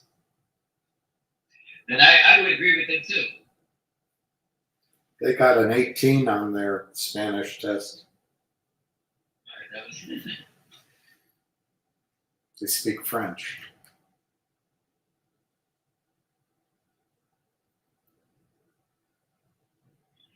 the guy wants to meet me in Shanghai in March, April. I don't have time. I don't have time to waste. How long do you intend to be in Shanghai? I know the same stupid line. And I wish I could find it. I'll find it for you. it's one of his when he's on Johnny Carson. Yeah, they're lighting cigarettes and there's all this smoke. Right, it's on Johnny Carson, who's one of the best Rodney Dangerfield. Today is Friday, correct? I don't even know the day. Today is a Happy New Year for those who you know, the different clock, the different years. All right. It's not the Roman calendar, I don't know how to say it, the Judeo calendar. Right. It's Happy New Year. Happy New Year. Goes by the moon, I think,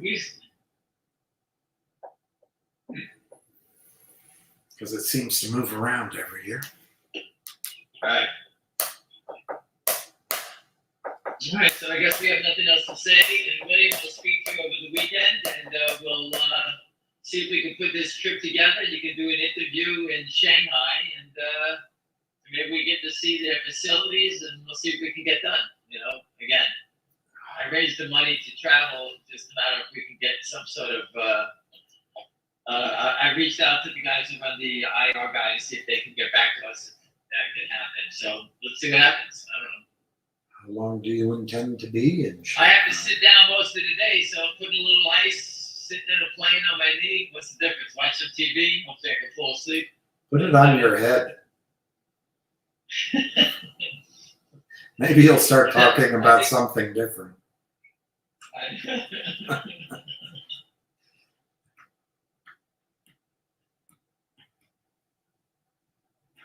I guess that's it. Let me give you the figure motion quote, and I'll get off, and everyone have a good weekend, and I'll continue to update and remind the shorts how many days they have. 213, 212 to 214, 5 by 12, 55,680 shares. So we traded about 1,000 shares since we last got an update on it. I never knew high finance could be so exciting. It's so boring and so stupid. And yes, again, this is fraud in slow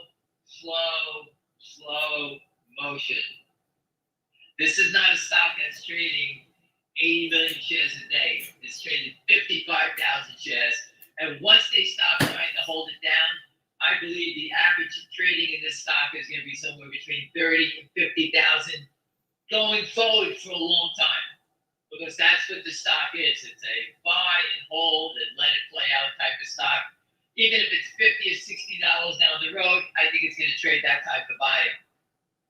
Right now, the shorts are pressing their bet, trying to hold it down, trying to get people to bail out. No one's doing it. I think people have done their homework. And I'll leave you with this. I educated people in GameStop. I proved it. I showed it. I did the reports. And people that I know, professionals, didn't believe it. And they all screwed up the trade. Even I didn't know how high it would go. I knew it was big, but I didn't know how high it was going to go. Now that you can see, tracking this stuff, what the rewards are, now we know how high it can go. GameStop people, out of 100 people, two people were educated. 98 didn't know the rest of their elbow. Trigger motion, 99% of people all know what's going on. 1% don't know. Just like that moron with GTII, short, whoever that guy is. Why would he come on wasting the time bashing whatever's left in the company? It's a short seller trying to glow. We're not going away, so fuck you. And that's what I'm trying to tell you.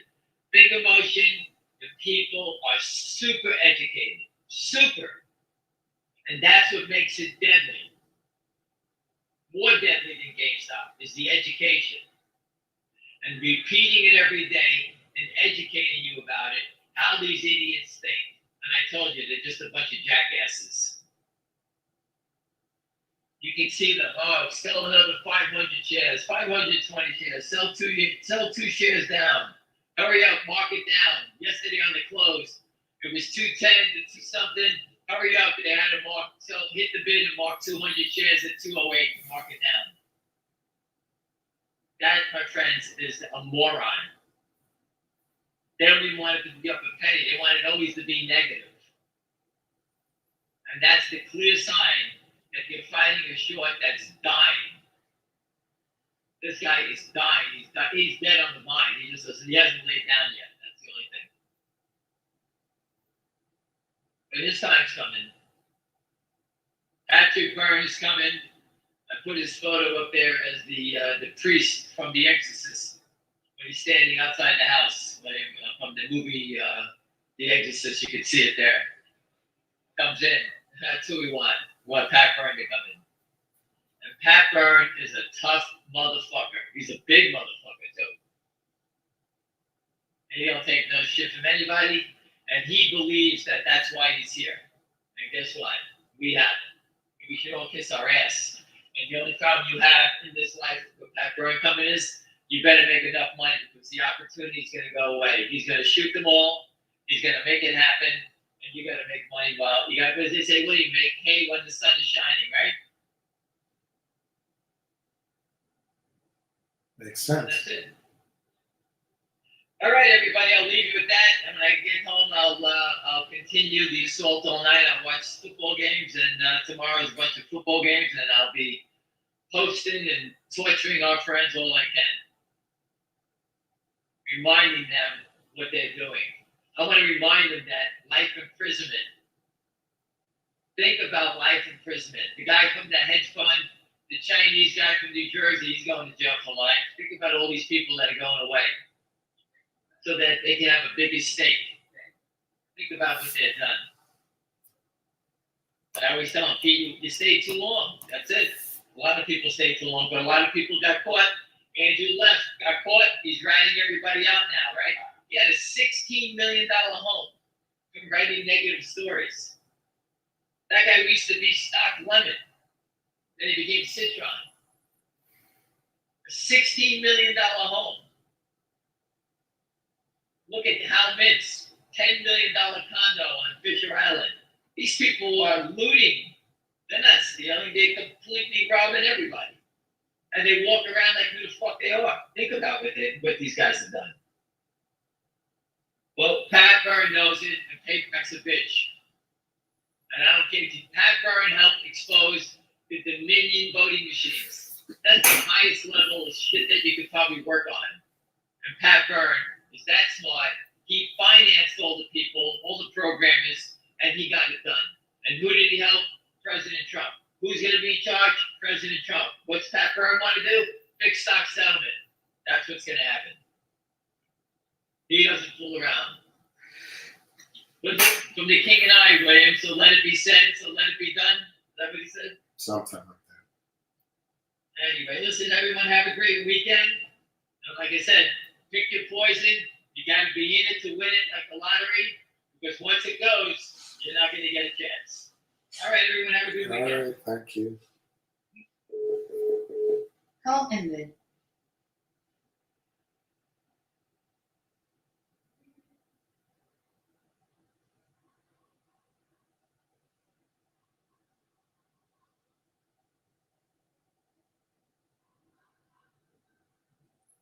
I thought Candace Owen had an update,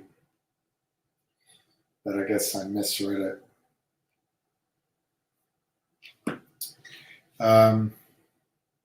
So let me just show you this one article. Survey says, oh, darn it. I screwed it up.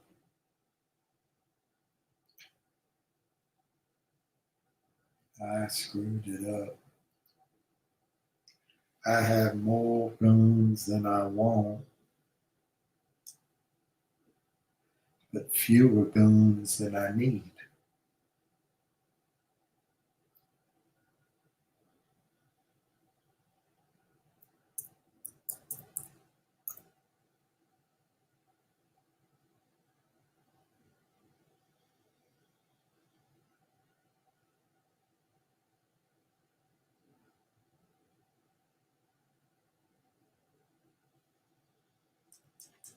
I put this here so I can see that it's actually working.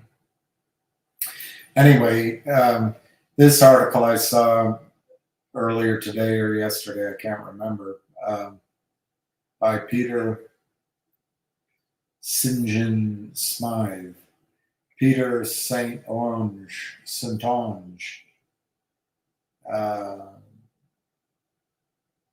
the financial coup that seized America. Should be 5-minute read. Here's the total system leverage: government, corporate, household, margin, banks.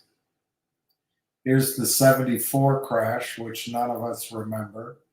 The 87 crash, which I remember very well. The dot-com crash, I bought right at the top. Right at the top. But by selling calls, I was able to get my money back. But anyway, the dot-com crash. Then the financial crisis, where folks came in and did nothing. And then this was scary. I don't know what, they didn't give it a name. And now look where we are.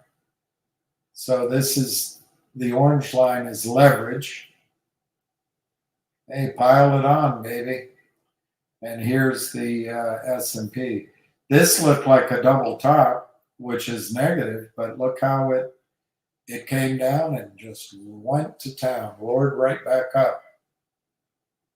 This is when folks came in and he didn't do anything.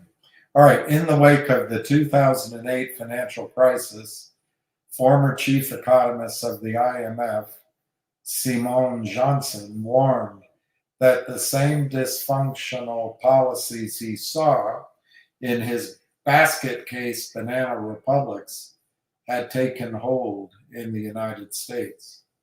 Johnson warned that if America didn't act quickly, we would plunge into a quiet coup as the American financial system effectively captures the government bailing itself out until we run out of money. That's what I think's been going on.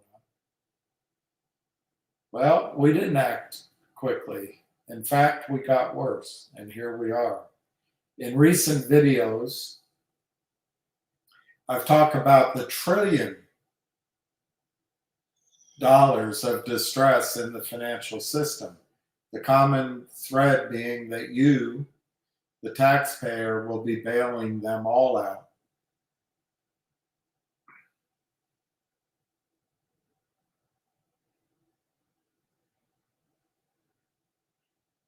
Of course, given our $35 trillion in national debt, we can't afford it. I actually think we have no choice because the system has to keep lending money to continue to exist. And in the next crisis, David Hunter predicts that the Fed will create 20 trillion in assets on their books. At some point, it gets too big to bail out. That, to me, that point comes when you and the rest of the world stop believing that the dollar has any value. We're not there yet. At some point, it gets too big to bail out. This means that either the default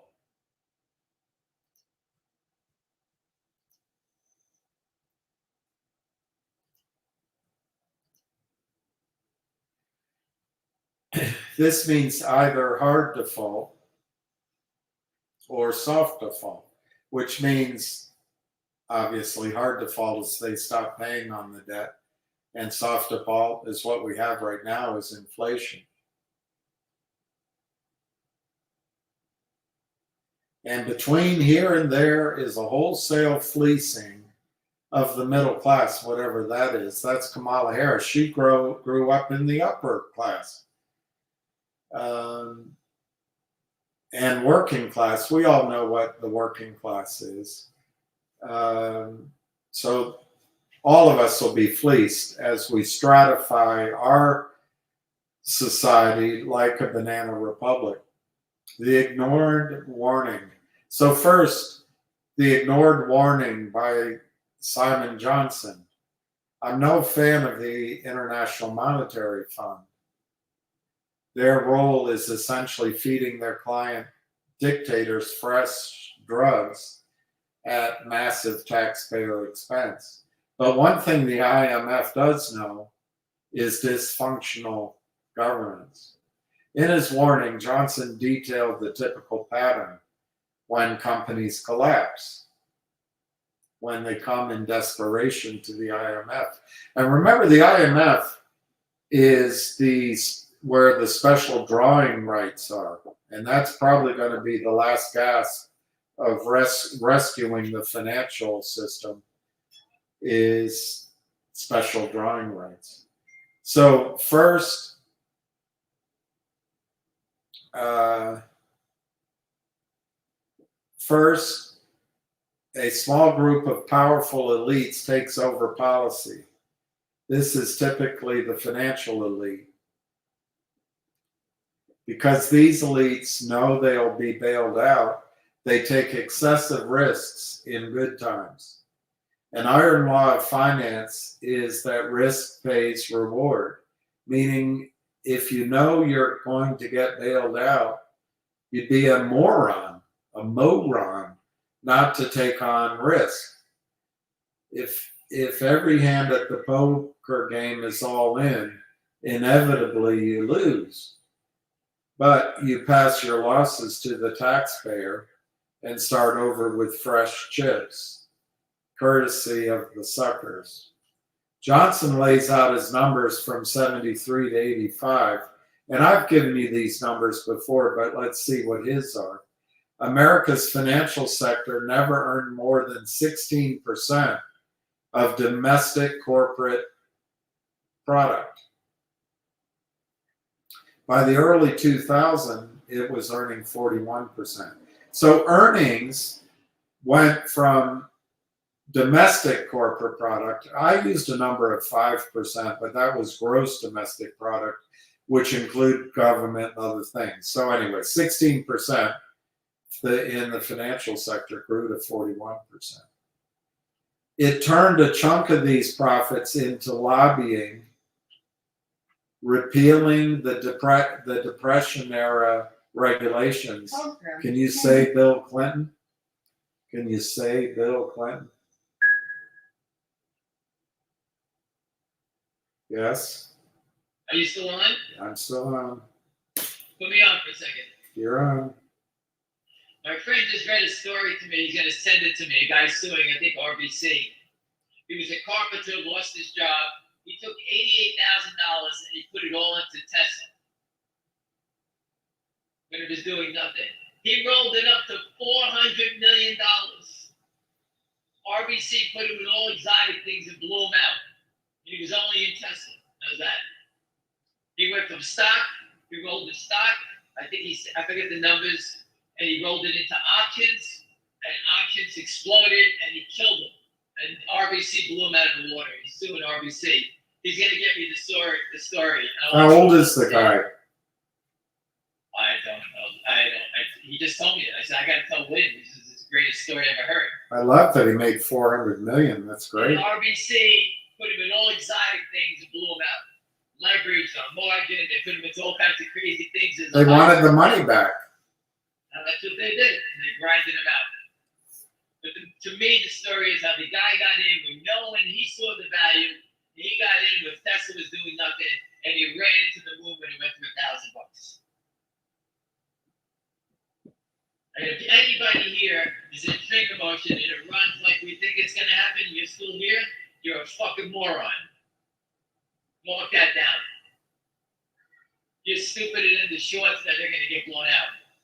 Remember, you always sell a little bit all the ways up, you never go broke, and you make a fortune. That's the way to play. Never hold all your whole position.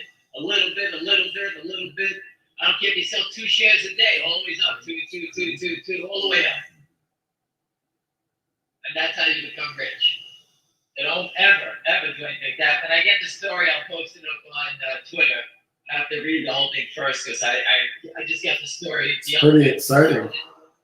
It's unbelievable. And I just told him about it. He just told me I'm about sorry he it. lost So, his money. My lesson from that, and if it happens to you guys in this trade, if you suddenly make more money than you've ever had, stop trading. Leave it in your account for a year. Get used to having that money. Don't keep trading. Or at least don't keep trading all in. Don't trade all in. From one thing to the other, thinking you're a movie star. Yeah, He's just right. Sit back, look at it, take out what you gotta do, fix your house, get tires on your car, whatever you gotta do. yeah. You know, we all went to a point in our life where my tires on my car looked like they were balloons. There was no more tire tread on them. You know what? And when I finally made some money again, I bought all new tires. And you know what? You feel like $1 million. I got new tires on my car. And then you change the oil. And you even though you're spending it, you're building yourself back up for the future. Don't roll the dice. It's a casino. Understand what you're doing and never throw it back in like that. You'll get wiped out. Yeah, they'll take it back from you. Got to get I up just from wanted the you guys to table. hear that story when I get home. I love that story. I love it. I'll let Thank you you. know. All Thank right, you. everybody. Thank you. All right, fine. All right, so the bankers lobbied and they got Bill Clinton to repeal the Depression era regulations separating banking and investment banking. Bill Clinton freed banks to gamble with taxpayer guaranteed funds. Then the overpaid wankers lobbied to raise leverage. So they raised how much the financial sector could borrow. So the financial sector could make large gambles with a small amount of money, all taxpayer guaranteed. The end result was the 2008 crisis, which was first the Popinjay president. This sucker's going to go down. And then came in folks who did nothing. Banks made trillions in risky loans to people with no income, no shirt, no laundry. The leverage meant they had to bet the farm and then some. But the banks kept all the profits. When it turned south, they sent the lobbyists to Washington to get bailouts, using the real economy as hostage to get more favors. So then we got politicians and their staff and bribes. Ben Bernanke got $250,000 for a single speech. Nice job if you can get it. Janet Yellowstein, as Greg Mariano calls her, Janet Yellen, was paid $7 million in speaking fees by Goldman Sachs and other Wall Street banks. Hedge fund Citadel paid Yellen $300,000 for a single speech.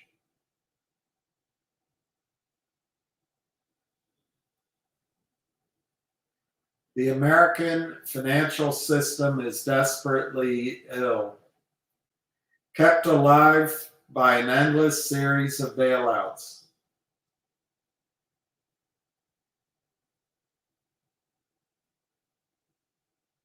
The odds of breaking up America's mega banks are slim to none. So we're in store for a more existential financial crisis.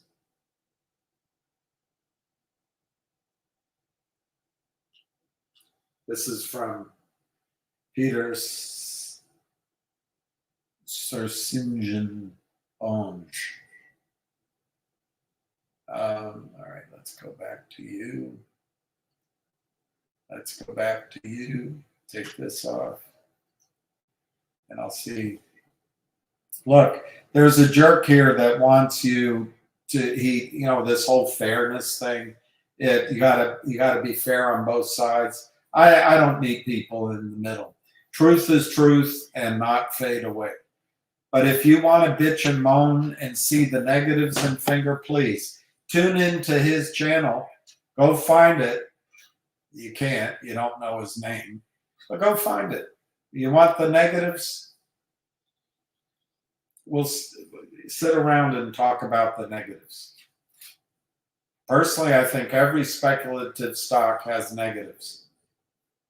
You see them every day, and it's the same game. It's not unique. These guys are destroying the market cap of company after company who do business with groups like Jeff Easton's Lynn Partners. And it never stops. And then they come on, they get paid by the money that's being fleeced from the markets. They control the regulators, they control Congress, they control journalism. I was just looking at my notes here. The largest shareholders of GE Comcast, CDNC, are Vanguard, BlackRock, and State Street. The largest shareholders of Fox News, Wall Street Journal, and New York Post, Vanguard, BlackRock, and State Street. Largest shareholders of Disney, which owns ABC, Vanguard, BlackRock, and State Street. Largest shareholders of Viacom, which I guess now owns CBS and Black Entertainment TV and Paramount, Vanguard, State Street, and Summer Redstone. Time Warner, which owns Clinton News Network and HBO and Warner Brothers, Vanguard, BlackRock, and State Street.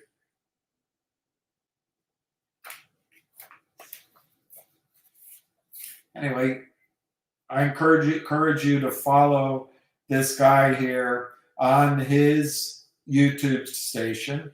And also you can find him probably on Twitter. Follow him. Be negative. Destroy the story of Finger. But I'm not here to do that. I can give you some negatives. And I think I have given you some of the negatives. But I think the reward, it may not happen this year, but the reward is there.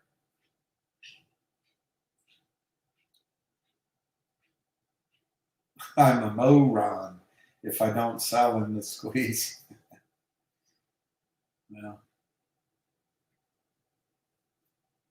Yeah, they are going to start turning on each other. I have it here. I don't want to bring it out. I've read those.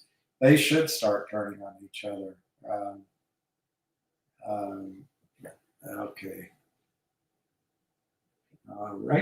All right, you guys.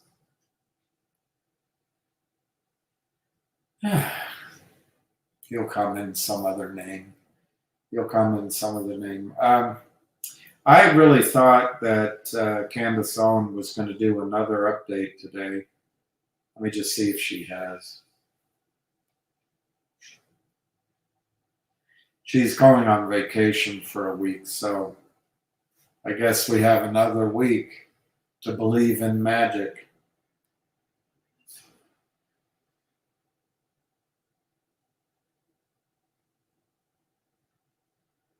That guy could kick my butt. Club Shay Shay, that guy is huge. What else did I want to talk to you about?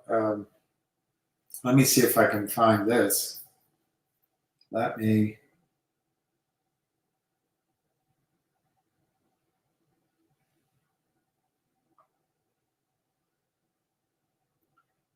Oh, all right. Let's see if we can find this. This will be fun, I think. This should be fun if I can find it.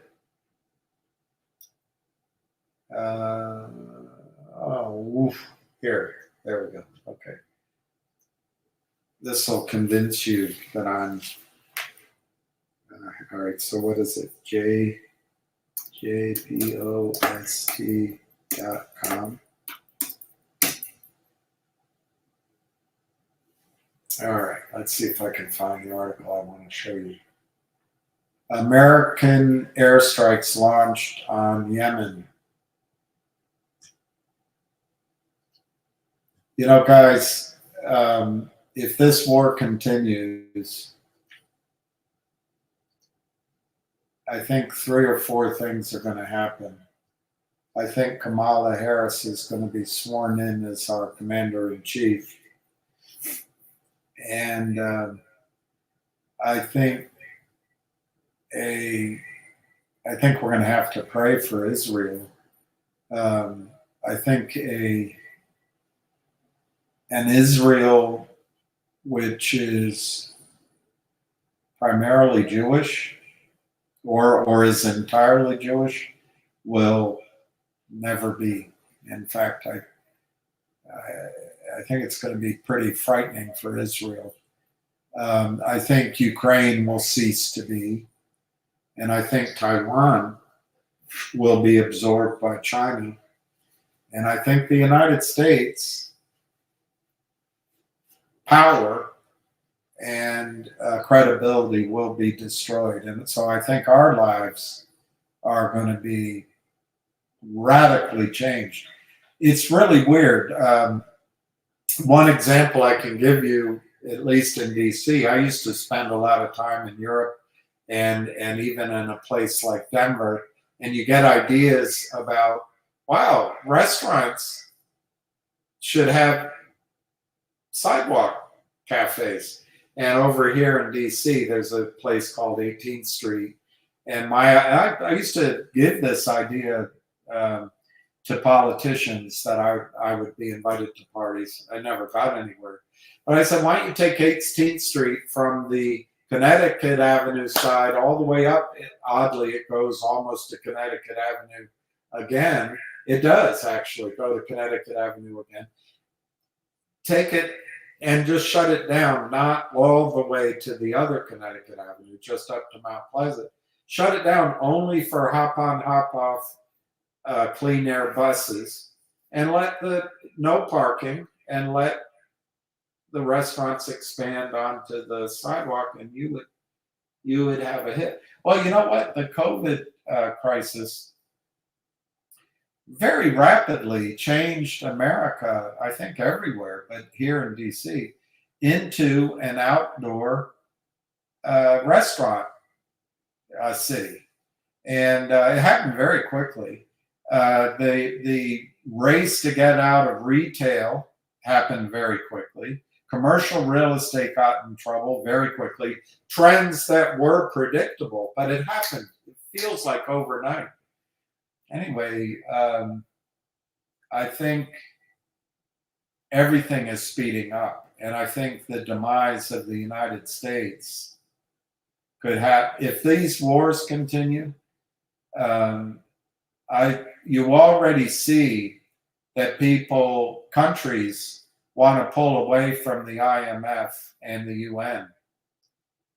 We're going to lose. We're losing our credibility in the world.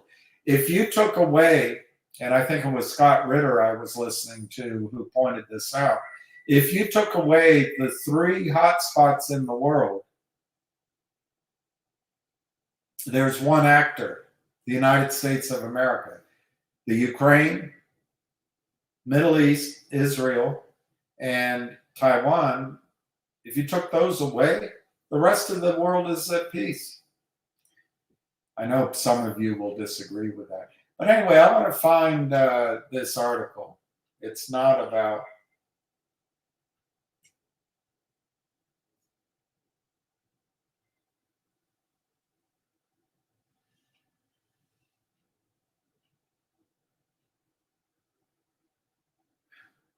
This is the Jerusalem Post.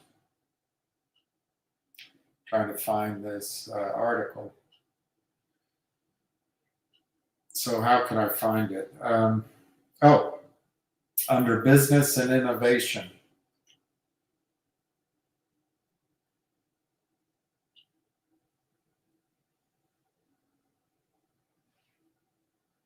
That might be interesting to invest in Israeli AI tech. That might be interesting.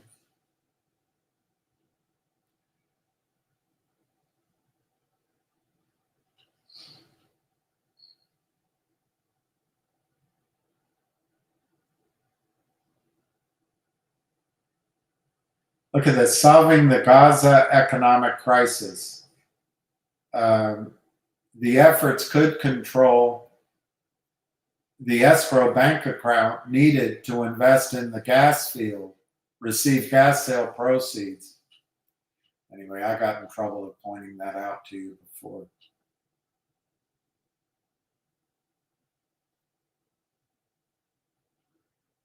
Okay, I'm not seeing this article. All right, let me search it. Where is the search?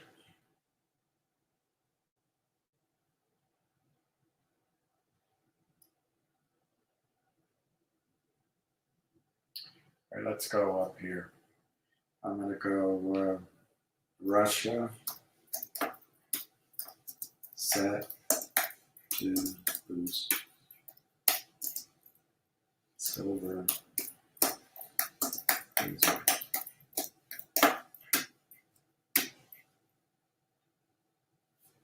All right, there we go. 12 hours ago. All right, so I want to read this to you. You guys think I'm crazy to keep telling you to buy silver. I want you to act like a central bank. Look at this. Russia set to boost silver reserves in major precious metals strategy shift. Russia shifts its precious metals strategy, adding silver to state reserves alongside gold and John platinum and John palladium. As central banks reconsider silver's value, Russia may be poised to make a notable shift in its precious metals strategy, with silver potentially emerging as a key asset in the country's expanding state fund. According to a report released by Interfax and cited by Bloomberg, this is what's going to happen. All these lemmings that manage your money, next year they're going to be buying this crap. Russia's draft federal budget outlines plans to significantly bolster its holdings in precious metals over the coming years. Plans to acquire gold, platinum, palladium, and silver.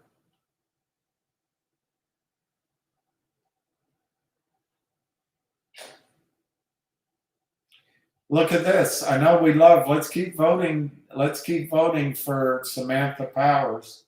Russia move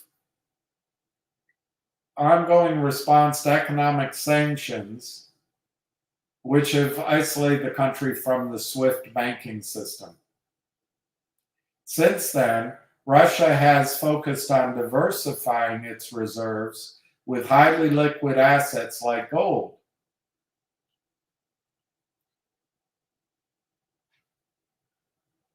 Moscow, September 30.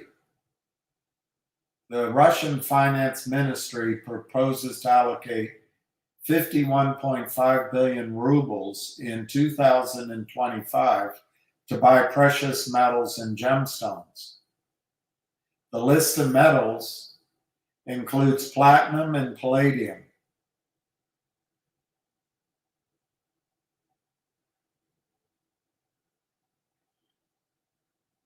The plan is to acquire Gold, silver, platinum, palladium. Could silver follow gold's path? Damn straight. Damn straight. The development raises questions about whether central banks and governments are beginning to rethink silver's place in their reserves. And the time to buy it is when nobody's looking. When it changes, you're going to be paying $100 an ounce. But why isn't it going up when it's already up? I don't know. These are the problems. These are the things the devil's put in our heads. Gold was once treated with a degree of skepticism by some governments, and now it's become a safe haven asset. Could silver follow?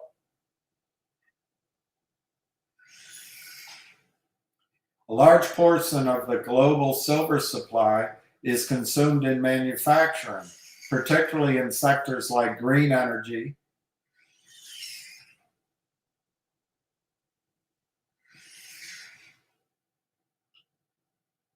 dual role as both an industrial commodity and a potential financial asset could make it more attractive to governments.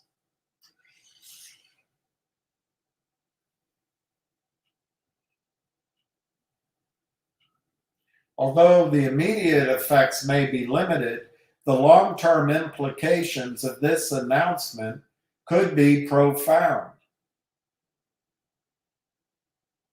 If it becomes a broader trend among governments, it could have a significant impact on demand and prices in the years ahead.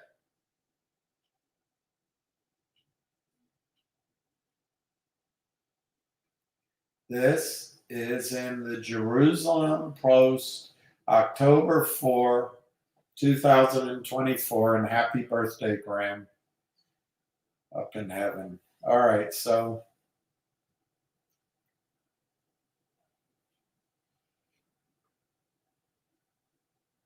I don't really have anything else to talk about. I guess we can see out the close, see if you have any questions. Do I have a link to the Candace clip yesterday? Yeah, I think I can show you. Let me look again if she's coming on now. I think she's on vacation.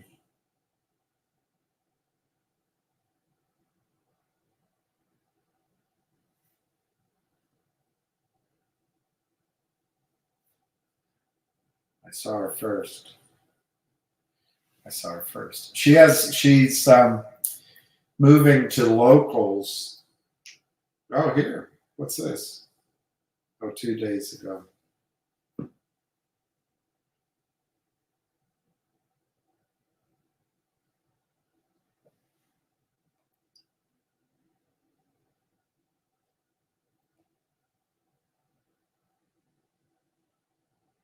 Three days ago, 23 hours ago, 1 day ago, 10 months ago. They might be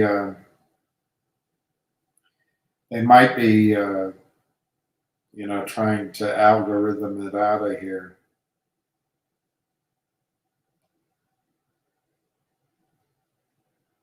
But let's see if I can show you where. Go get it. Let's see if I can show you to where to go get it.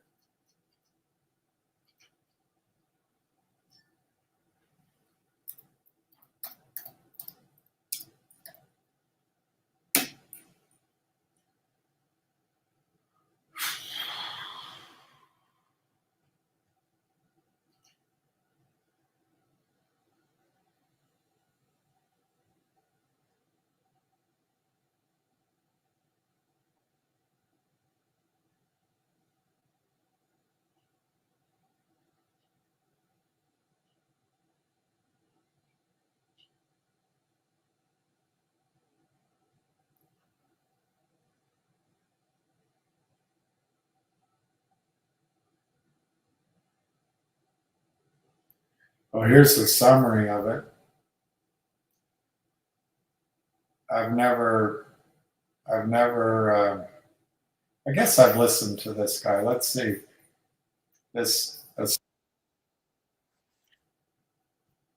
I'm not subscribed to him, Anton Daniels, but I've listened to him before. Let's see if I can show that one to you.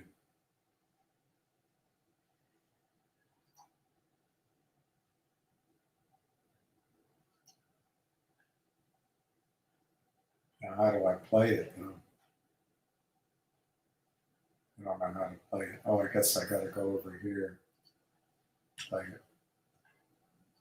Vioris Cambridge Harris McPherson. Okay. And this is a woman that we believe is Kamala's grandmother. So I'm just going to show you the side by side of Kamala and Vioris. I'm going to show you the extremely Black woman that we are shown a picture of. A picture that he claims he captured of Kamala sitting on, we believe is Kamala's grandmother. Interested in Vioris Cambridge Harris McPherson. Okay.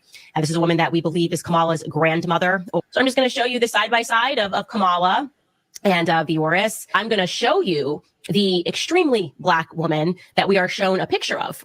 A picture that he claims he captured of Kamala sitting on Miss Iris's lap. Now, I have received, by the way, a note from a woman who is in her 70s who swears that she knew this family and that that woman there worked for the family. As we worked to get in touch with her, she's a bit older, a trust family. She claims that she worked for the family for so long, didn't want to leave, and that is, in fact, a picture of the help, which would be wild. So White Iris, who died in Broward County, we know for a fact now that she is related to Kamala Harris. And Kamala Harris must answer for this. She absolutely must answer this. You cannot be posting up pictures of you with a Black woman saying that it's your grandma, okay? You cannot do that. And then come to find out there was another woman who you look much more like, and we have all of the evidence in the world that she is your true grandmother. That is just, it is too wild. It is just too out of pocket. We are going to need answers to that.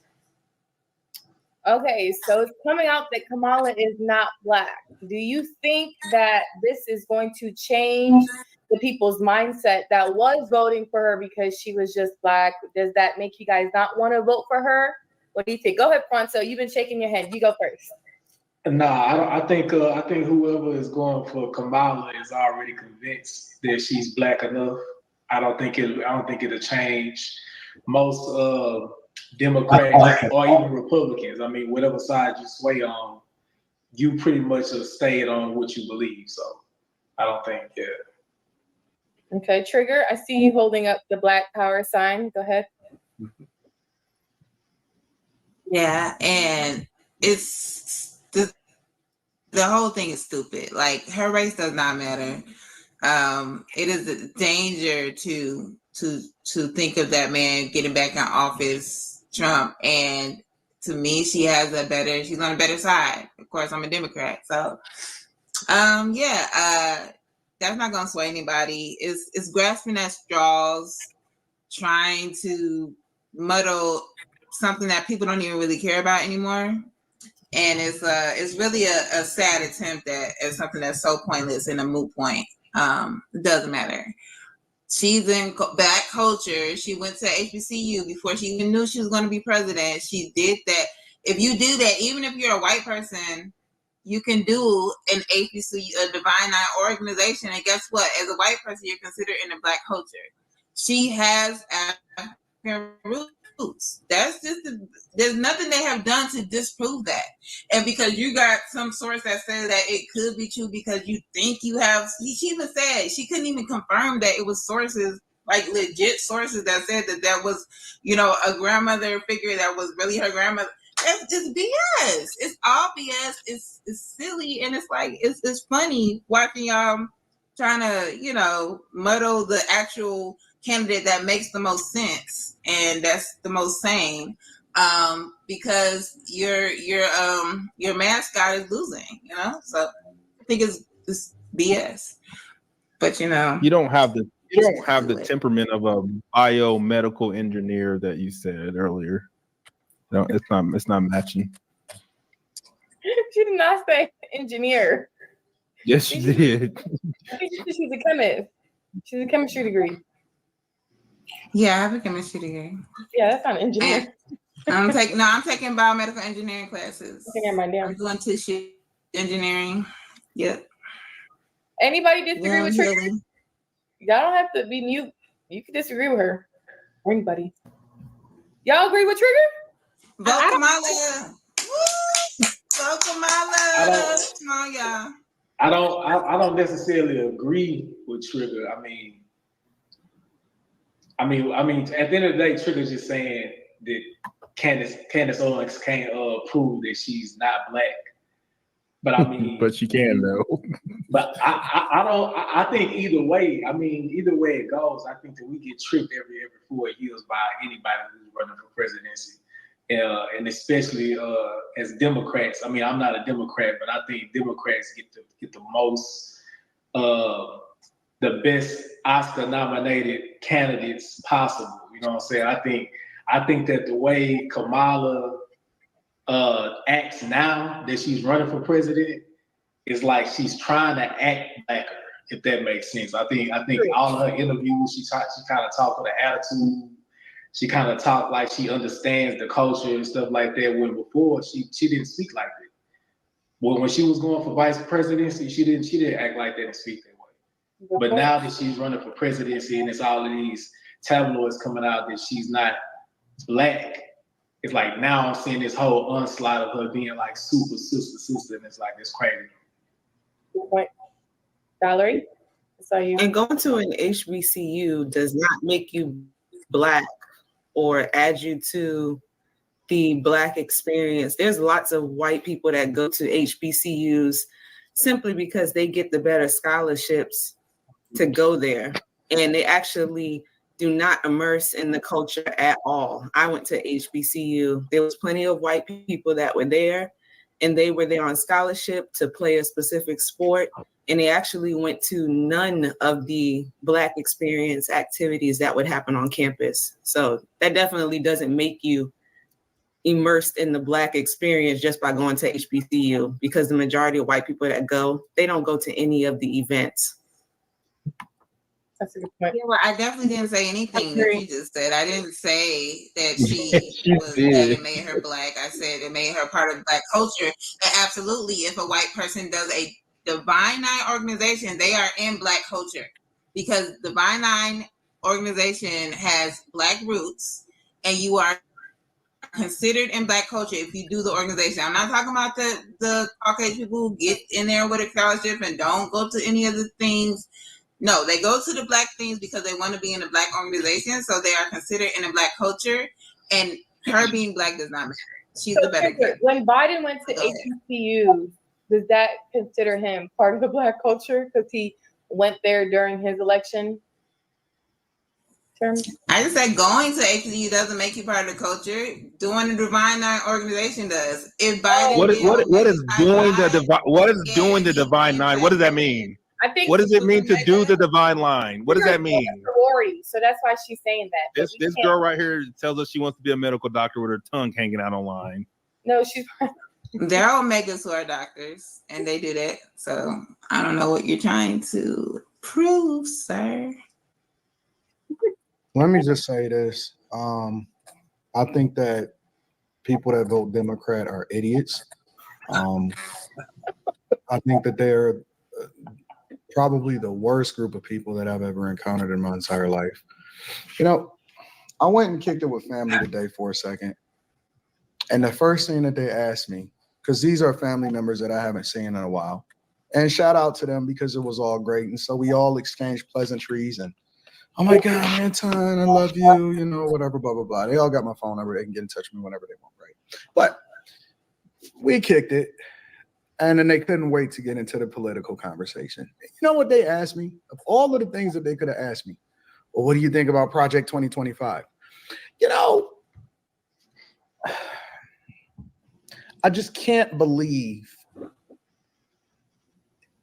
we have some of the most educated people on a. Can I just say, you can't hear me, but Kamala Harris just went and got Dick Cheney's and the other Cheney's approval, the daughter. And Project 2025 is right-wing Heritage Foundation crap. Trump has nothing to do with it. But whatever. It's really Kamala that's getting those neocons backing her, not Trump.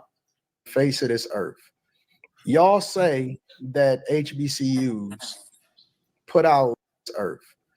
Y'all say that HBCUs. We have some of the most educated people on the face of this earth. Y'all say that HBCUs put out some of the most educated, successful professionals that we've ever seen. Yet, y'all not even cognizant enough. And me, I'm a C student, so maybe I'm just the idiot. But y'all not even mindful enough to be able to substantiate your argument by first saying that, because I've actually done the street interviews. Like, I have 4 street interviews. One of them dropped, I think yesterday. Was it yesterday or the day before? One of them dropped yesterday or the day before yesterday. And I sit and I listen to these people that are college educated, mostly black women, 90% of the black women, and then you got the simps that's with them. And they'll say that they're voting for Kamala Harris because she's black. Then you start to find out when you go down a rabbit hole that she's not black. And then they try to act like it's not an issue. When I first brought up the whole idea of identity politics, they said that I was wrong because we need to align ourselves with people based off of their color or their skin. Then when we find out, or we starting to deep dive down this rabbit hole, that it's a possibility that she's not black, all of a sudden it don't matter no more. So now you on my side of the fence.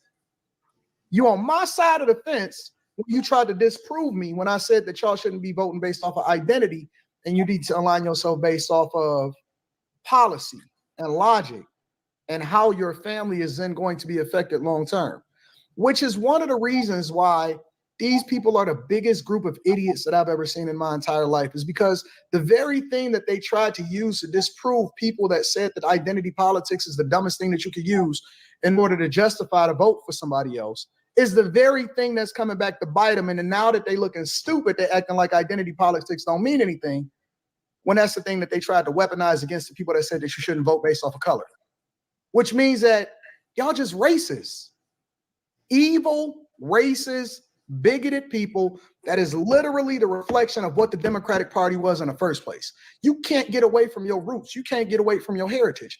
The heritage of this party was established based off of racist principles. And when I see people say that I'm a Democrat, if you're not saying it out of ignorance, then that means that not only are you voluntarily ignorant, but you're just a fool. Because why would you then align yourself with a party whose basis was to enslave you and keep you enslaved in the first place? That means that not only do you not know your history, but you just a voluntary fool. You willfully ignorant. Anybody knows anything? I'm sorry. Give me a second. You're willfully ignorant. That is the very definition of a fool.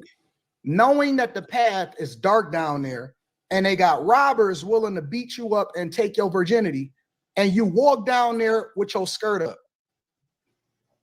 That's what I see Democrats doing. They're walking down the streets with their skirt up. And let me tell y'all something else. And let me just say this. And I had this conversation earlier. These people that's foreigners, these Nigerians and stuff, they don't even fuck with y'all. They don't even like y'all. The very ones that they letting in to displace you, they don't fuck with you as Americans. They think you lazy. They think you trash. They think that you entitled, that you weak. I'm telling you listen, I can't wait to release some of these street interviews. When you let people get comfortable enough to say what they really think, they letting you displace yourself because you a fool. And now they aligning themselves with the Democratic Party while at the same time replacing you and taking your job. They don't fuck with you.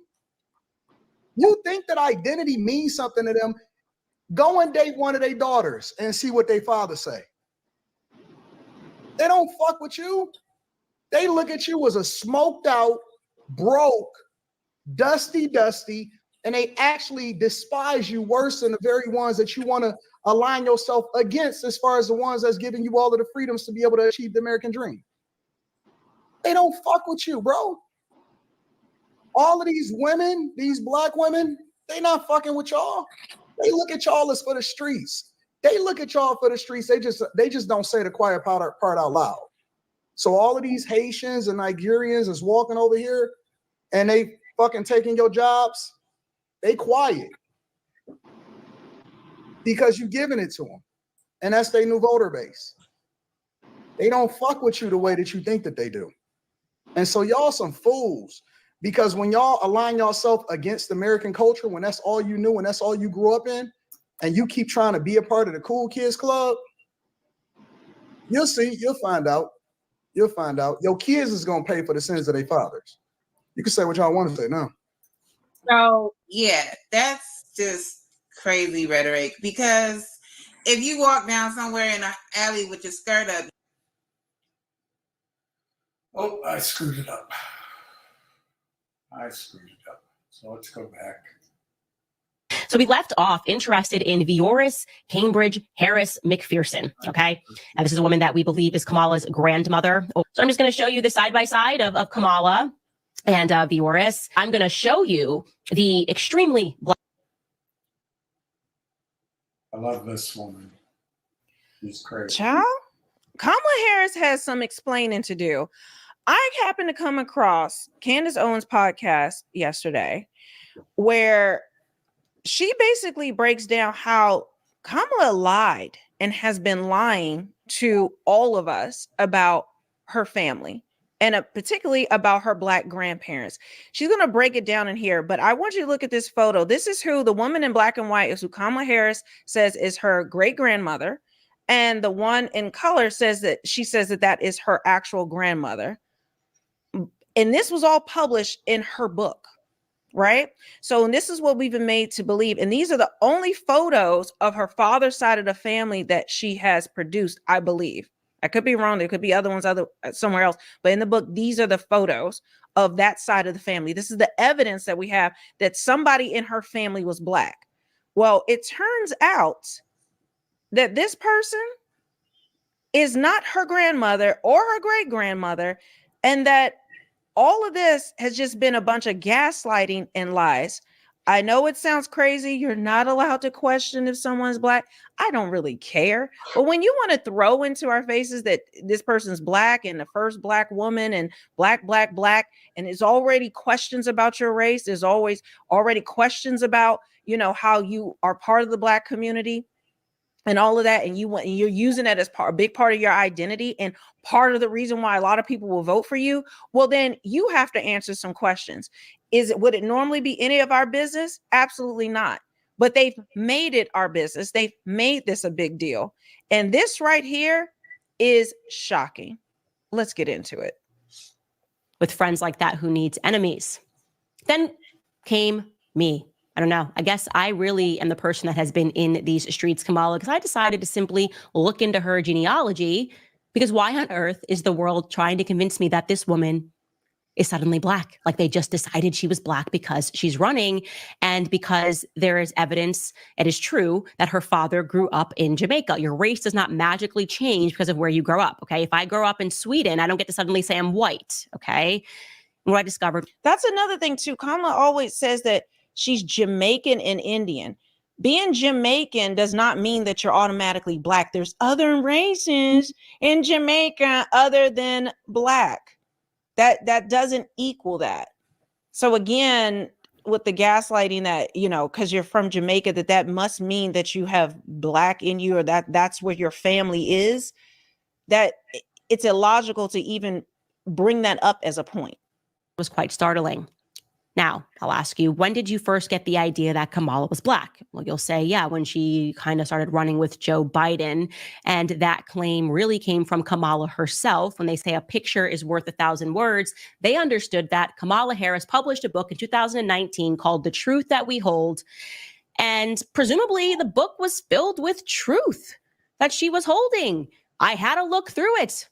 And I saw this picture of her and her grandmother. Clearly a Black looking grandmother on page 282 in the photograph section. It reads, as you can see, visiting my paternal grandmother Beryl in Jamaica. Also on that same page, there's another photo of her. Again, you can see it's it's black and white. I'm not quite sure why it is black and white, but it says, when I was 10 months old, I visited Spanish Town, Jamaica. This is me with my mother and my paternal grandfather, Oscar Joseph. And now this guy looks mixed. He looks Asian of some description, but you can see the idea here is that she's definitely trying to introduce, in a manner of photos, things that make her race look more complicated. So I just decided to investigate that, and immediately things got weird, very weird. First and foremost, because it was very easy for me to determine via just a light search online that Beryl, her alleged paternal grandmother that you just saw, died 4 years before Kamala was born in 1960. So last night we decided to continue our. Did y'all catch that? The grandmother was dead 4 years before Kamala was born. So then who is this woman in the photo, the one that was in color? Who is that woman? Because you look like a young adult. Kamala, you'll see the photo shortly. Kamala looks like a young adult in that photo, well, actually, you saw it already. It looks like a young adult in that photo standing next to her grandmother. But that woman died before you were even born. So who is this woman that you have claimed and you've said is your grandmother, your father's mother? Like, did they just pull some random black woman and say, oh, this is now my grandmother? This is not making sense. Research to see if we could find birth certificates and marriage certificates and death certificates, which could further signify those points. And indeed it did. And it also raised even more questions about her genealogy. So let's go through those. Here is the birth certificate for her paternal grandmother. This is Kamala's paternal grandmother, Beryl. Okay, now you can see on this birth certificate that Beryl is spelled with an I. It's Beryl Magdalene. And you can see the reason why we know this is the correct Beryl is because the mother is listed as Iris Finnegan. Later on, we're going to show you in the book, she names Iris Finnegan as her great grandmother. So that would be Beryl's mother. So we have the right woman. Also, formerly, her maiden name is Allen. That is true. It also says here that she's born in October of 1917 in St. Anne. That's the St. Anne parish of Jamaica. And again, you can see it says it is signed by Iris Finnegan. Very clearly, this is the woman that we are looking for. This is Kamala's grandmother, alleged grandmother, Beryl. It's also interesting, by the way, that it lists her great-grandmother as a seamstress because Donald Harris, Kamala's father, wrote in a 2020 piece called Reflections of a Jamaican Father, quote, Miss Iris, that again would be his grandmother, was the mother of 8 children, too, was the sweetest and gentlest person one could meet, but underneath it was a tough farming woman who ran the cane farm at Thatch Walk near Annan Town, jointly owned with her husband, Mr. Christie. Okay, that's weird. So you're telling me that she ran a farm because on that birth certificate, it says that actually Iris was a seamstress, but whatever, let's just. And was it a farm or a plantation? Because she comes from wealthy plantation owners, Kamala Harris. I know she keeps talking about she's middle class and her mother was an immigrant and they didn't have no money and they was broke and all these other things. But no, they actually were very wealthy and had plantations. So was she running one of the plantations? It was in there, and it was redone. I mean, was she really a seamstress? It's just not making sense. None of the stories are adding up. It just seems like all of this was a fabrication. Park that aside for a second and stick with Beryl, this woman who died before Kamala was born. Okay, because I was feeling pretty certain that not too many people were going to be named Beryl and be born in the St. Anne parish of Jamaica in 1917 to a mother named Iris Finnegan. I felt confident that we could find a little bit more data, and in fact, we did. Okay. First, we stumbled across Beryl's marriage certificate. Okay, so you can see that right here. And now the name spelling has changed. You have Beryl Finnegan spelled with a Y in the same way that Kamala spells it. And it lists their married date as 1944. Again, you can see the parish that is listed is St. Anne Parish. This is where every piece of Beryl's life seems to take place. It reads here that her calling is a barmaid. And something that jumped out at me was the fact that she's married to someone, as you can see, named Lawford Newland. Okay, so Beryl apparently was married more than once, because Lawford Newland is not Donald Harris's father, but Beryl is his mother. So just to be clear, again, it says that she married a guy named Lawford Newland in 1944 when she was 25 years old, okay? It's important to note that that would have been 4 years after she gave birth to Donald Harris, Kamala's father. I find that to be very strange. Also, regarding Kamala's father, we cannot seem to locate, regarding Lawland Newland, the person that she married, we can't find him. Can't find him anywhere. We cannot find a birth certificate. We cannot find a death certificate. We can't find a news item or otherwise. I cannot find this alleged Lawford Newland that apparently her grandma got married to. We also can't find a wedding certificate for Beryl and Oscar Wilde Joseph Brown Harris. That is allegedly supposed to be Donald Harris's father. Okay, so Kamala's grandfather is Oscar Wilde Joseph Brown Harris, and we can't find a marriage certificate between the two of them. That's very strange. So she married Kamala's actual grandfather, I guess allegedly got divorced, and then married another man, had a child, had Kamala's father, and then she married another man. But that man is nowhere to be. You can't find any other information about him. And the Kamala's actual grandfather, who's supposed to be the grandfather, there's no information about him. So who fathered Kamala's father? Like, this is just, it's just very weird. Now, it could have been some street activity, some side activity, a little get down at the plantation. You know how it goes. And was this all a fabrication to cover up a child born out of wedlock? And then it was taken on, questions need to be answered. But of course, are we going, will they give us any answers? Will Kamala ever answer these questions? And will the mainstream media even ask these questions? No. You're not allowed to talk about race, even though we keep shoving it down your face, even though we keep, making things about identity politics, even though we're campaigning and trying to get a large swath of people to vote because of your race. We're not supposed to ask any of these questions, even though you're making it our business. It wouldn't be any of our business if it wasn't put out there like that. But let's continue. As speculated, we were able to confirm that Kamala's Black grandmother that she showed us in that picture died in 1960, before Kamala was born. I can show you right now her death certificate. Let's take a look at Beryl's death certificate, which confirms. As you can see there, it says that she died in July of 1960. It also tells us on the right-hand side, you guys will probably have to zoom in on this, but she died of a uterine infection, uterine fibroids due to a hysterectomy. It has her listed as 39 years. That's actually a couple of years off from 1917, so somebody may have gotten their math wrong here. But you once again see that it lists her birthplace as St. Anne. And so this is a huge scandal. Just an absolutely huge scandal. Kamala Harris published in her book that she was standing next to her grandma Beryl. But Grandma Beryl died in 1960, 4 years before Kamala Harris was born. So who the hell is the real Beryl?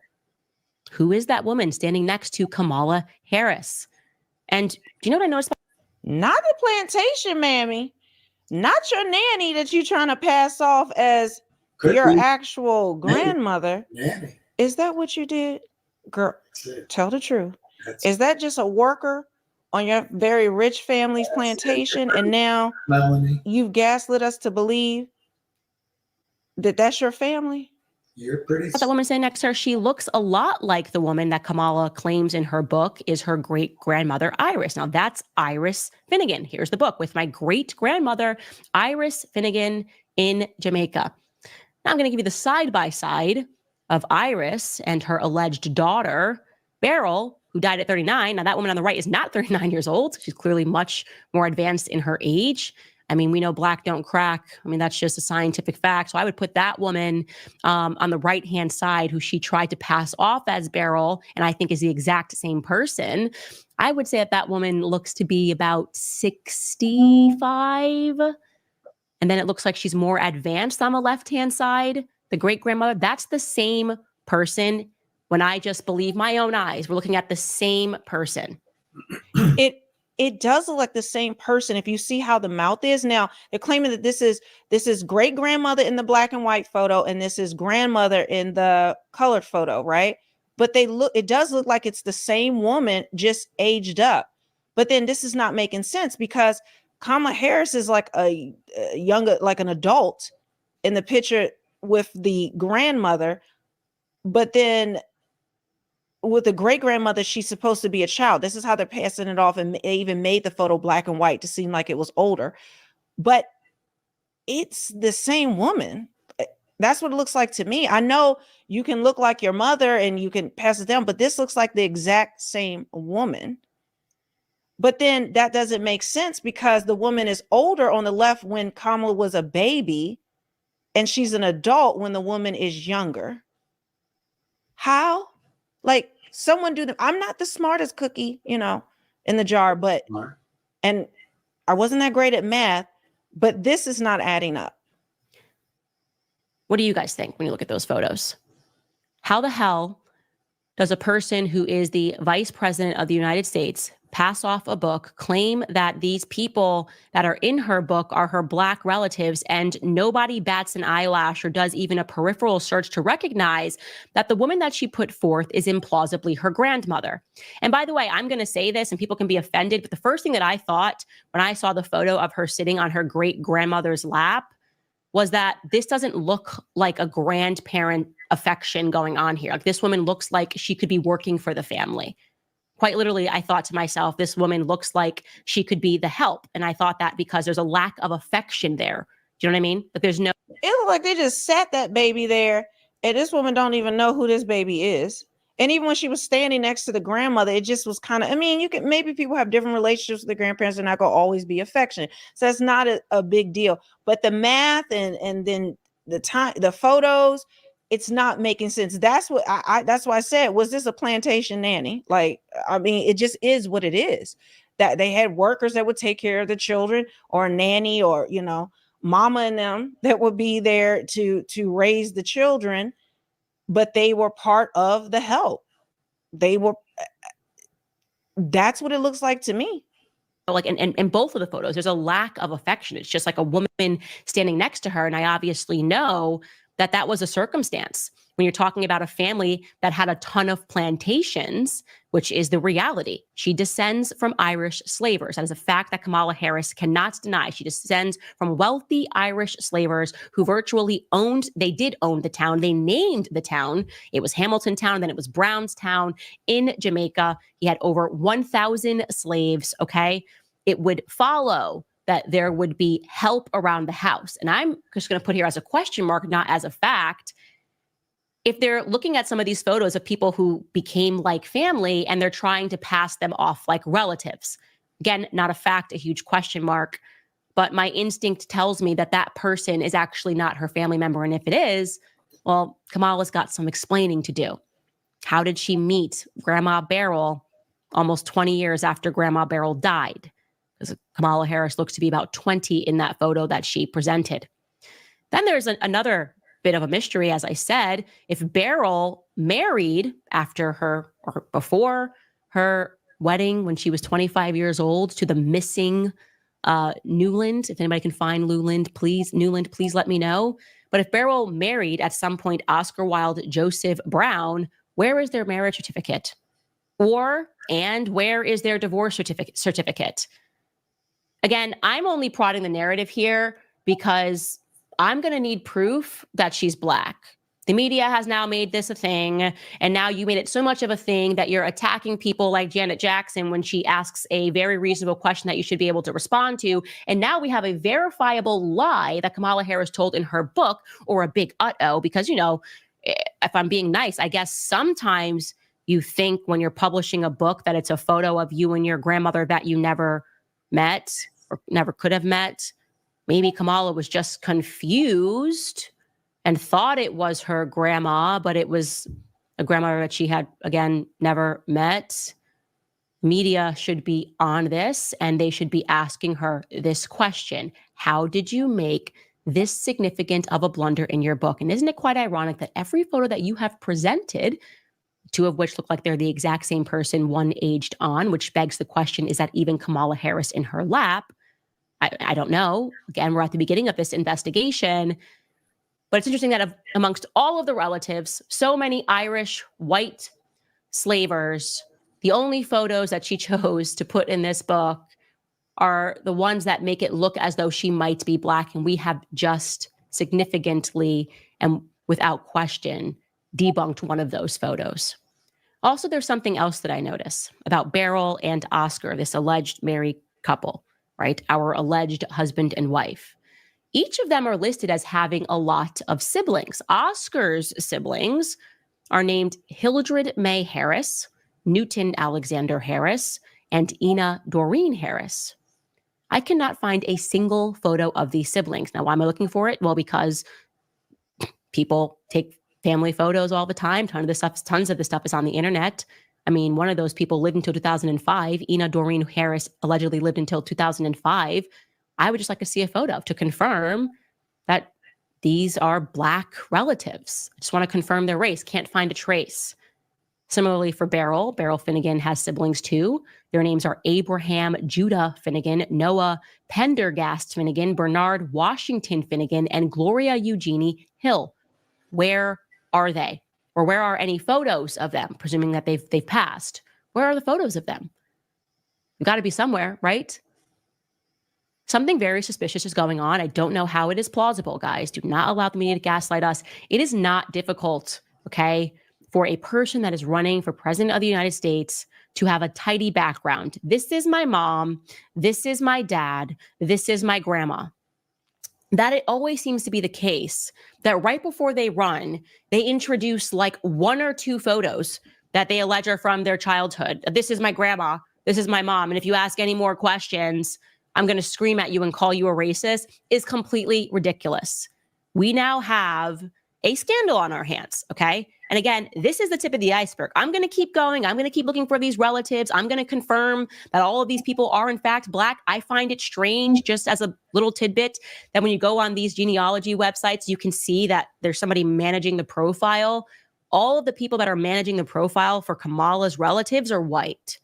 What interest would white people around the United States have in managing the profile for this Jamaica family? Unless what Janet Jackson said was true, and that these are her white Irish relatives, and she's been hiding that fact by trying to introduce some random photos of a woman and purporting that that woman is her grandmother. Again, if she's been with you throughout your entire life, Kamala, you could drop some more photos, but no matter what, you lied in your book, okay? You lied in your book. That woman died in 1960, and you were born in 1964, and I find that to be extremely problematic. Like I said, I'm in these streets, just like you, Kamala. So if you want to come out and tell the truth, I'm going to be. This is crazy. Like when you start to add it up, like things in isolation, it was a mistake, or maybe it was, blah, blah, blah. But when you have it in a published book, and the only people that she shows, I've never seen any of her Black family members. Where are they? Where's the extended family? All the cousins and aunts and uncles and all of these huge family. And then the only people that you show in your book on your Black side, your father's side of the family, is this woman that's supposed to be your grandmother that now has been debunked that it is not your grandmother, couldn't possibly be your grandmother because the woman is dead. That has been dead since 4 years before you were born. So where is everyone else? And then now there's a bunch of white people who are managing the genealogy, online of the black side of your family and they're all last name Finnegan and all of that. Guys, we've got this is like, she's right. This is a scandal. And I think we have been gaslit. We have been lied to. And until she could provide proof, a DNA thing, is she really black? Again, this is none of my business, none of your business. We don't really care. But this is what we've been told about somebody who's going to be president. And if you're going to lie about your actual race, lie in your book about who these people are, and you don't show, there's no other family members to show, there's no one else pictured in the book from that side of the family but this fake grandma. What is really going on, and how deep does this scandal go? How many people are covering this up in her family and know about this? Every time I see anything, it's just all her Indian family members. Anyone who's black is because they married somebody who was black and had a child who was black, or the husband's black, whatever. That's who we see. But there's no extended family at all. And there's no immediate family who is actually black. Questions need to be answered, but we'll see if mainstream media picks this up. I doubt they will, unless enough people share videos like this and get this word out. I will be linking the original below, so you guys can check it out. Make sure you also subscribe to my other channel, Melanie Off Script. That link will be below. I'm trying to grow that channel. I'll be reacting to more things, bringing out more discoveries that I make on it. Melanie King is terrific. I follow her. She's really does good work. And so is Candace Owen. There's no new Candace Owens video today. I keep looking. So she must have gone off on vacation. She's going out on a 1-week vacation. So we won't get any more updates on her work probably for a week. But I don't know. I guess it doesn't matter. As long as you hate Trump, truth doesn't matter. But I think it's, for me, I guess truth doesn't matter. As long as she's a woman and claims to be black, that should be good enough for anyone. I don't know. To me, it bothers me. I mean, I grew up with a very strong training, I guess, or that's the wrong word, very strong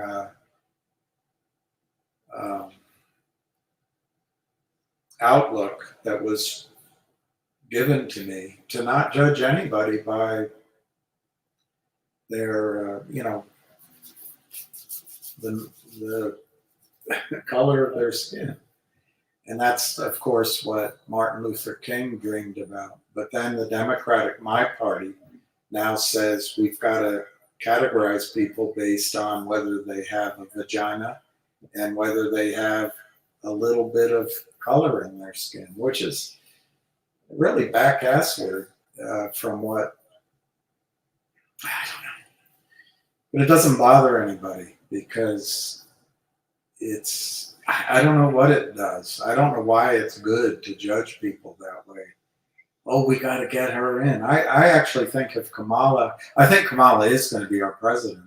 She'll be the first Irish-Indian, Indian-Irish female president. I think we'll play some other videos, but you'll see that her grandmother was actually, looks like she was actually a white woman.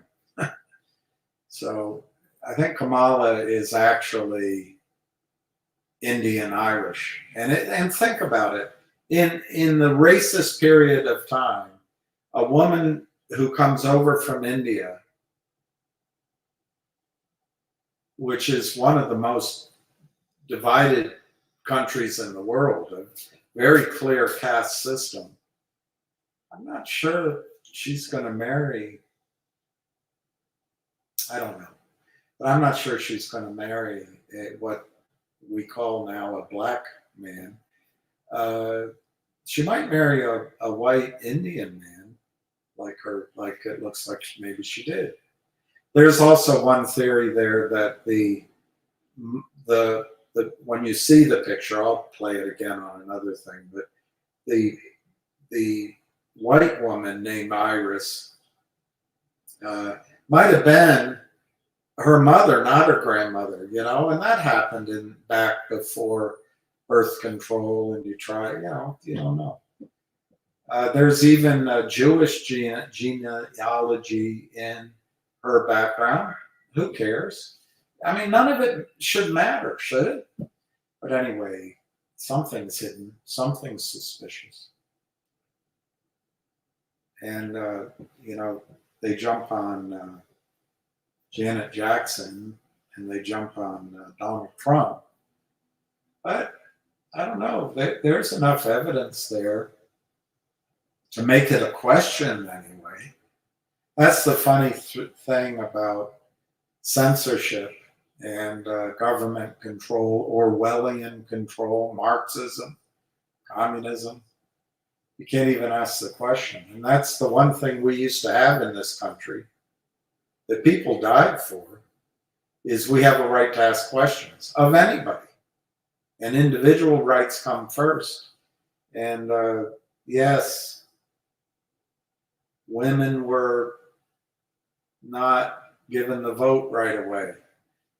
When you watch that last video that I just played for you, I sometimes wonder if we should, that's a joke, but I mean, man.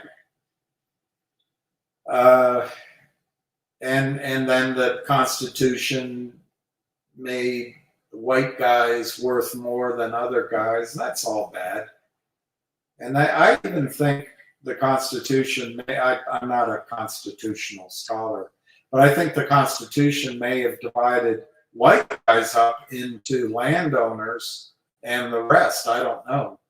I do know from my heritage off the boats, on the Irish side, Irish Catholic, that was bad news. You didn't, there used to be signs up. How did it go? Dogs, blanks, and Irish need not apply, and the blanks was a word I never use, and I hope I never use. That others, Puff Diddy does, but he can. I can't use that. But they would say,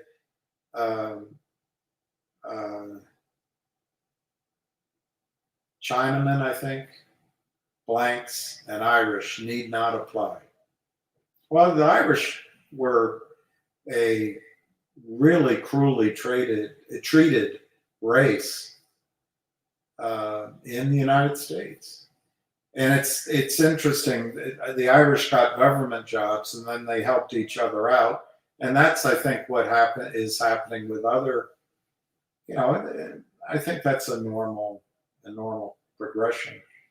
On the other side of me, Caruso, Kane was my Irish, although my last name may be Irish, but my last name my dad always thought it was Huguenot, French Huguenot, which is not Catholic, which is interesting.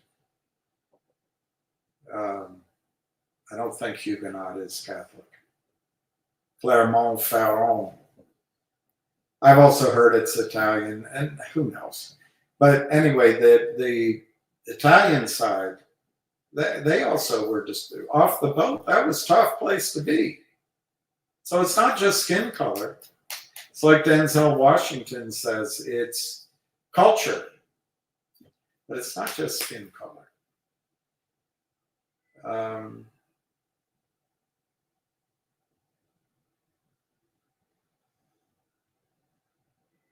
I don't know. Being Catholic, my mother always told me never tell anybody you're Catholic.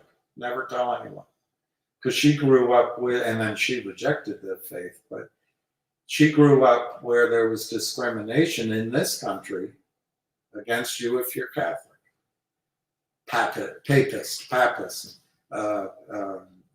Mary, you worship Mary, those things. And I experienced a bit of that. But I also think for those of us who grew up in the 60s, 70s, well, my high school, late 70s, we grew up in an environment where we were taught, and I think we were sincere about not being accepting everybody. There were 2 race riots in my high school, one of my high schools, and the police came, and it wasn't nice at all.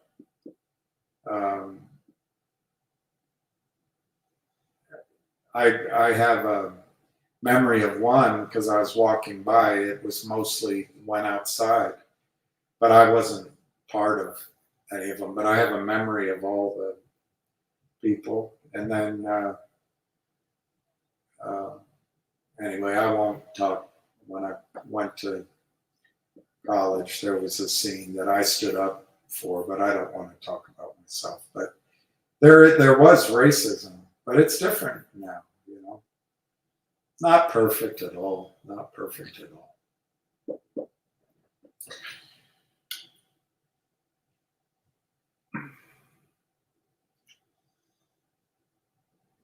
What's this? Yeah, pension lost thousands, I know.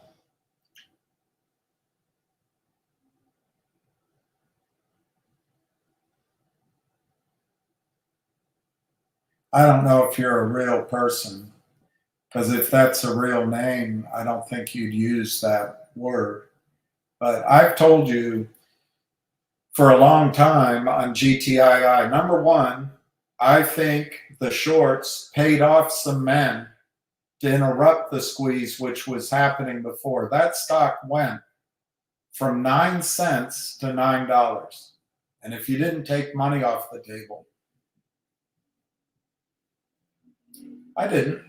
I took a tiny bit off as it came back down, but I didn't.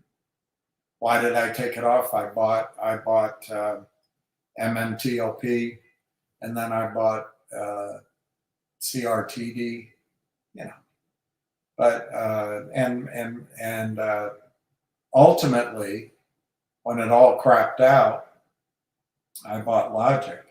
I've told everybody about that. And then last year, I told everyone, and I remember calling a dear friend of mine, and I told her when the stock, I think, was 44 cents. Might have been 46, I don't know, something. I don't think it was 50 cents.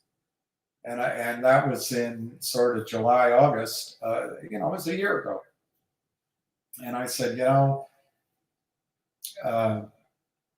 there's a group of investors who are trying to take control of GTII, wealthy.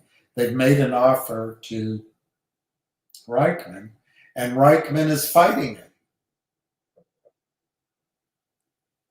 And I'm really concerned that this is not good news. And then from September onward of last year, I told people to use that stock as a source of tax loss. They call it harvesting tax losses, tax loss harvesting. And I did it all during that last year, all through December. I did it September, October, November, December. And then in January, I kept, from November and onward, I was saying, look, you can sell your GTII, and you can buy Logic, and you can, and then it turns out Logic didn't work. So there's egg on my face there, but at least Logic, I think now, has that upside. But your friends, Stephen, your friends destroyed the price of GTII. There's nothing there. They had deal after deal. I'm not going to go through it, but it was squeezing. It was squeezing. Fidelity was paying 1,000% to borrow stock. Wells Fargo took the buy off. And then 3 men came and told you to move over to COSM. And in a flurry, everybody started selling. And then the $1 billion loss that was going to bite them in the butt disappeared. But you know, that's in retrospect. When you're going through it, there's a lot of emotion. And I think there was a lot of payoffs to get that done. But I don't understand, Stephen, why if you bought the stock, you didn't do some trades. Now it sounds like you're FUK''D. Yes, you are. And I guess it's so. So, well, Stephen Whitney Jr., if you're a real person, let's assume you listened to Lou, not me, and you bought 10,000 shares of GTII, let's say at $5, not 20 cents, not 10 cents, not 40 cents. Let's say you were one of the guys that listened to Lou and got in at a high price. All right, so if you bought 10,000 shares of GTII at $5, you paid 50 grand. It went to 9, and you didn't sell any. You didn't sell half, take your original money out. And I understand that. Not criticizing you. I didn't do it. It's hard to sell. It's really hard to sell. And I thought the squeeze was on.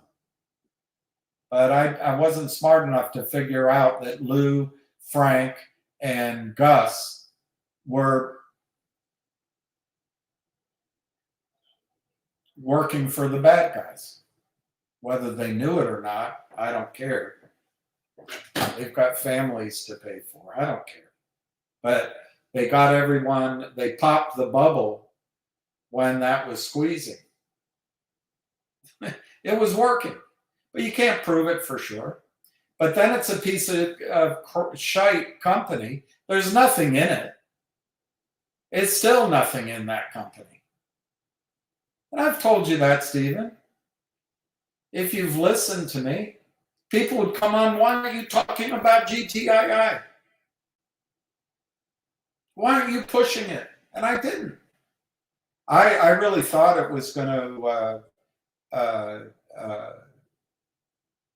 squeeze, and I thought it was squeezing. But after that popped, it didn't look good to me. I stopped talking about it.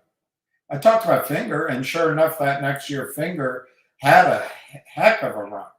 So much power behind that run. But you notice I don't personally talk that much about Finger other than to make sure you understand the fundamental story, because I think that's a powerful story. But I'm not a big buy-in for the last many months of a short squeeze in Finger. I've pointed out some other stocks to you, and then I stopped talking about them. Why? I was told to. Not because those stocks aren't still something you should be in, but I was told to shut up my mouth, hush my mouth. So I did. But those stocks are still out there to play. I still talk to you about Logic. In fact, I did it today. 2 cents could go to 20 cents. Well, yeah, we listened to you last time. Why would we listen to you now? And yeah, why isn't it up? The news is out and the stock's down. Well, they don't go up. Merrill Lynch won't. Brokers don't recommend the buying. Morgan Stanley brokers don't recommend the buying. Prudential-based brokers don't recommend the buying. A.G. Edwards brokers don't recommend the buying. Wells Fargo brokers don't recommend the buying. There's no buying. There's no research. There's no institutional buying. But I think in the case of logic, there will be. But you don't want to hear that. You want to,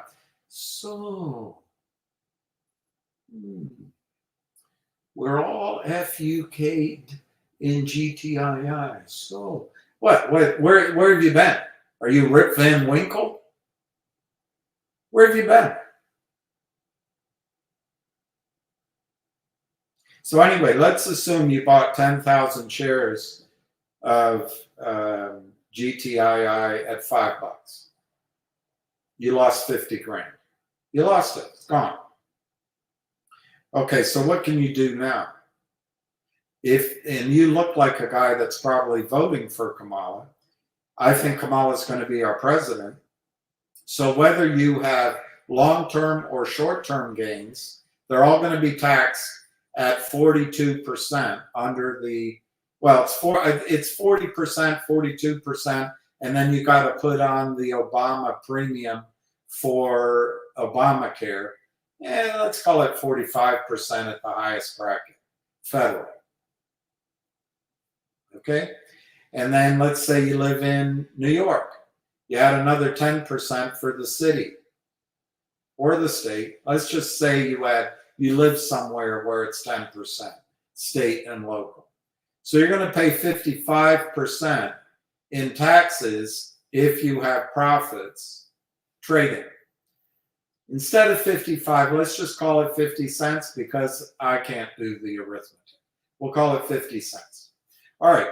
So in GTII, where you are FUK apostrophe D, because you're an idiot, here's what you can do. You don't have to do anything right now. You can't sell it because it's a rigged market. The criminals now have it behind this thing called the expert market, so they can slaughter you if you're buying and selling. I don't recommend selling. I don't recommend buying. I recommend writing it off in your head. You lost the 50 grand, okay? So what could you do? Wait. Now there's some positives, but let me put that aside.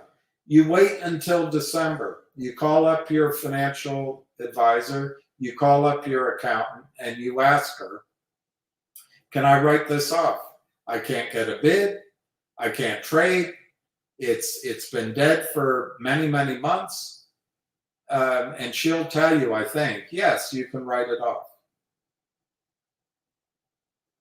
So let's say you plan ahead, which you clearly don't. Let's say you pay attention to your finances, which it doesn't look like you do. But let's say you talk to her and she says, yes, you can write that off. And you say, okay, the last week of November, I'm going to write it off. And I want a letter. I'm going to give you a letter that I'm writing it off.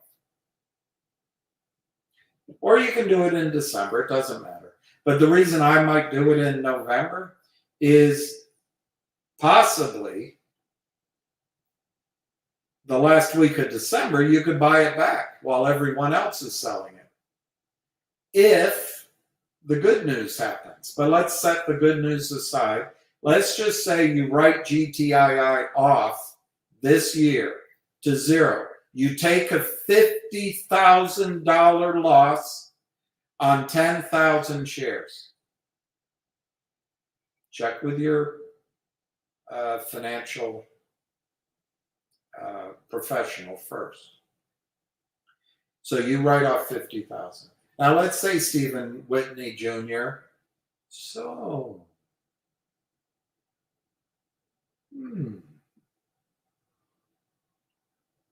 I saw.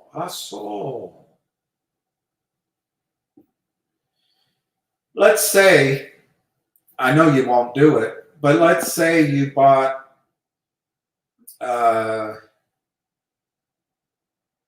I don't know. I'm trying to do some arithmetic in my head. Let's say you had the money and you went out and you bought 10,000 shares of Nixie at $250. NIXX. You paid $250, so you spent 25 grand. That's a lot of money. I'm not, that's a hell of a commitment. Let's say you spent 25 grand on that.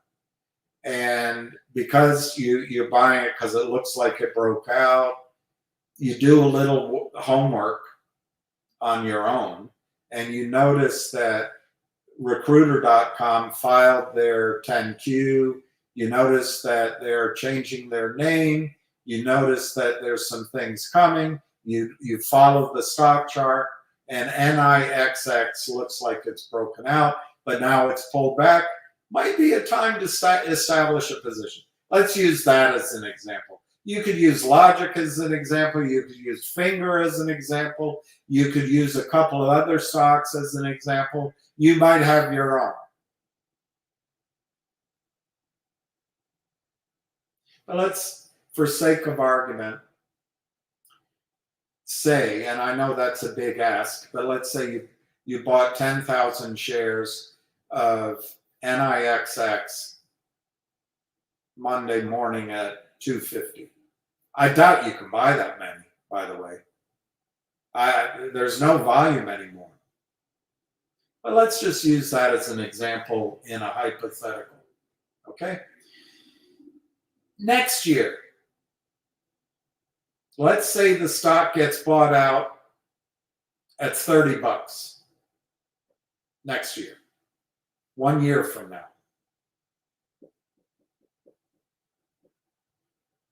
Let's use a different number. Let's use $25 because it's easy in my head.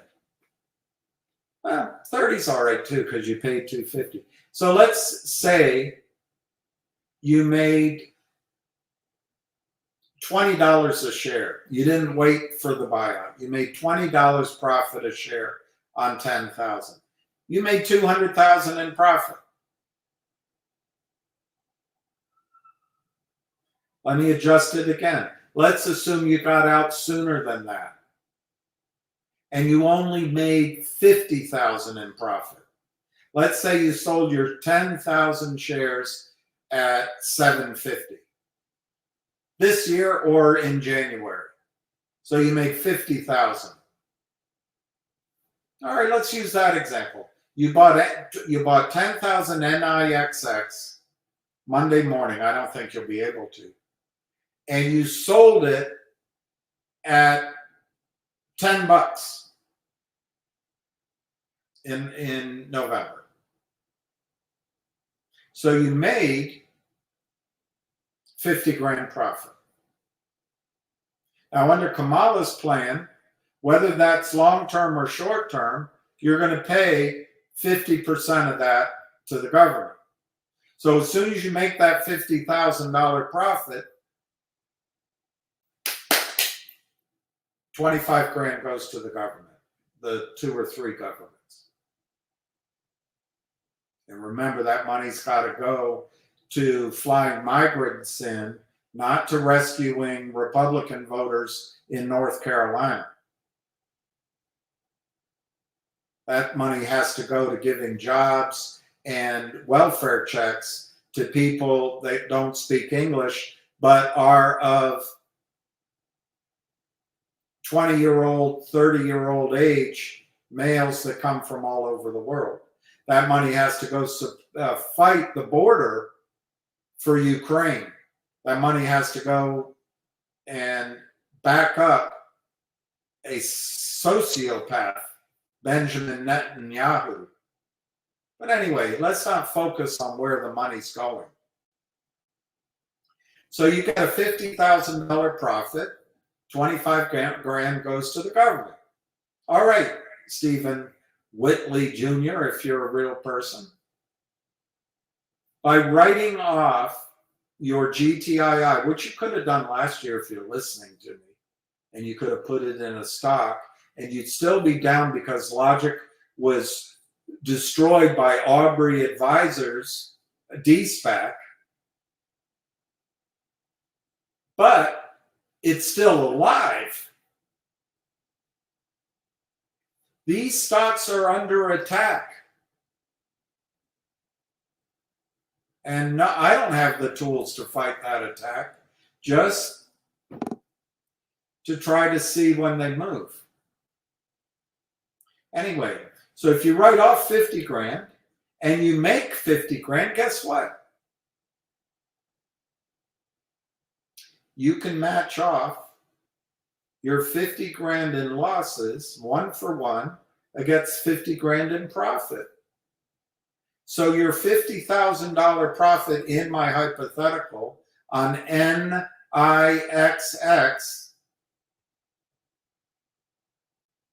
instead of giving 25 grand to the government, you get to keep it. Now we can take that 25,000 that you save in taxes, and we can, in our mind, credit it to the losses you took in GTII. And in my example, you bought 10,000 shares of GTII at $5, listening to Lou.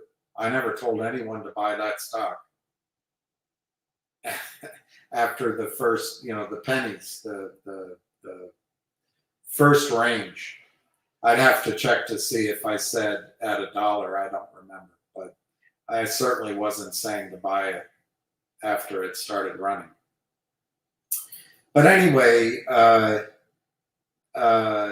if you take 25,000 that you did not have to pay in taxes and divide that by your original purchase of 10,000 shares, you get $2.50 back on GTII. So, I guess I'm FUK'd. Maybe you are. All right, now what's the good things going on with GTII? The whales hired a guy who is now the receiver. It's gone through the court process. He's an anal retentive guy, and he's going to go after these people. Richard Hoffman, while he did not file the lawsuit, he's been working very closely, sharing his legal information and having videos, I'd say twice a week, maybe more on it. You can go to notlegaladvice.com.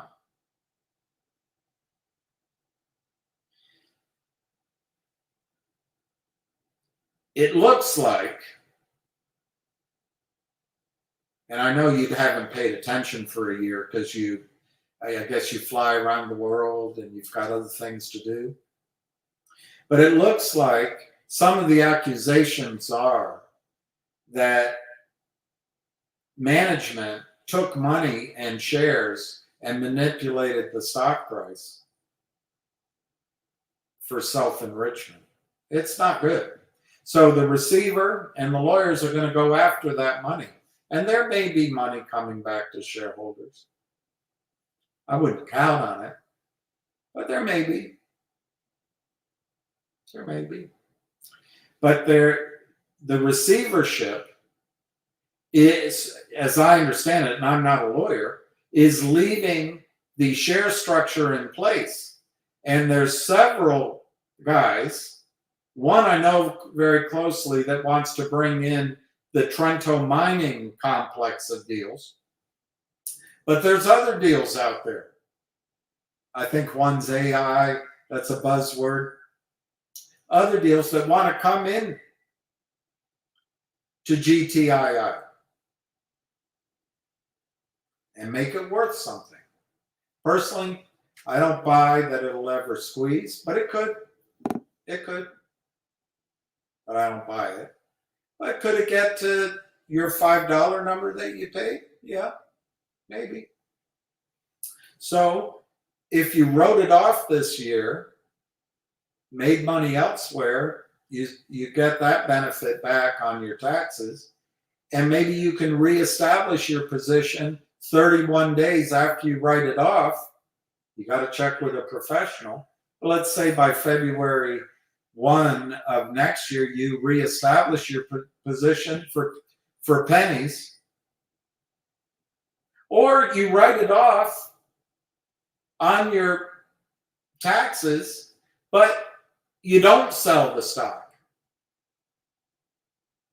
And it just comes back to life next year. Your cost basis in that case is $0 a share.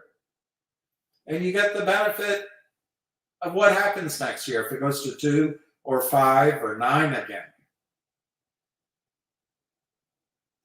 But you want to be a child, you want to be a crybaby, go stand in the corner and cry.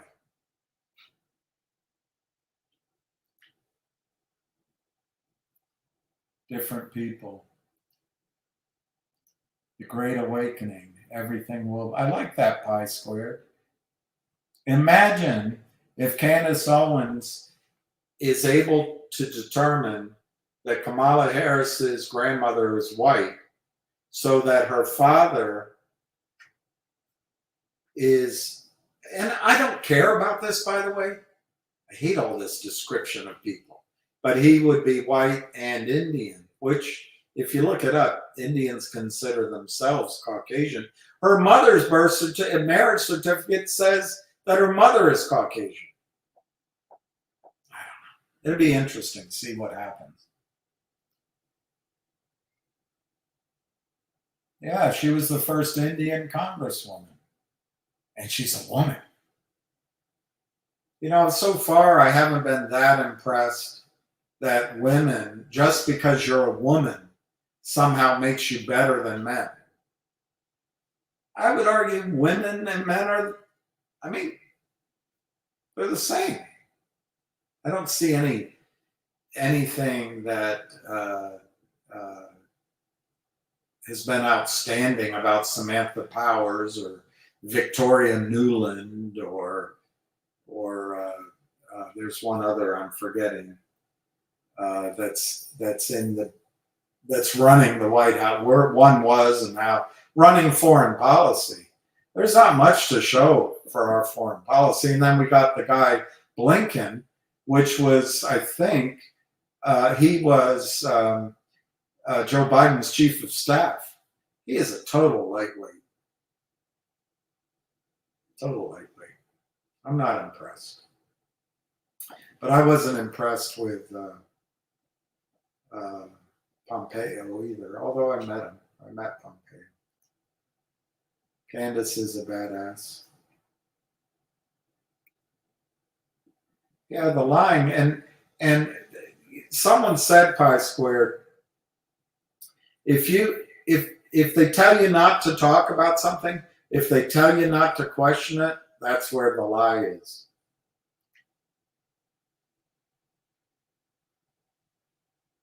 Kamala misspoke. She's a knucklehead. No biggie. I like the original Plankstead. I would like to hug him. He would never let me hug him, but I would like it. He's a good boy. What's the issue with being Indian? Nothing. There's nothing. Although it's funny, John, though, there's a horrible scene in Faulty Towers where the major uses a word from India. But it was interesting because I think what John Cleese was doing was showing out the hypocrisy of the British class system. But anyway, without using that word for Indians, I think Kamala could have an argument that a century ago, or I don't know how long, over 100 years ago, that in the British upper class, they looked at Indians and Africans in the same way. I mean, maybe that's what she meant. I don't know. I'm just tired of having it all broken down by race and sex. And it's just, It's not worth it. Let me see if Candace put up a new.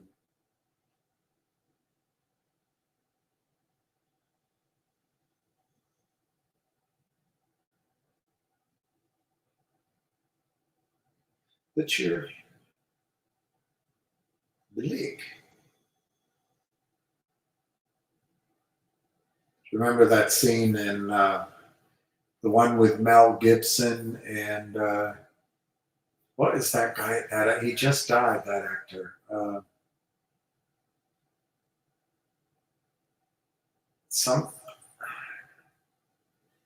God, I hate having Alzheimer's. I can see him.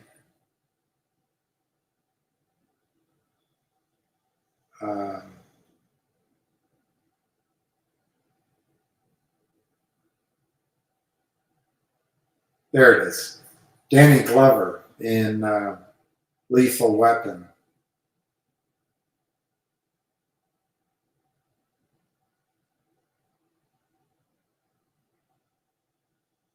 Let me see if I can find it. It's a funny scene.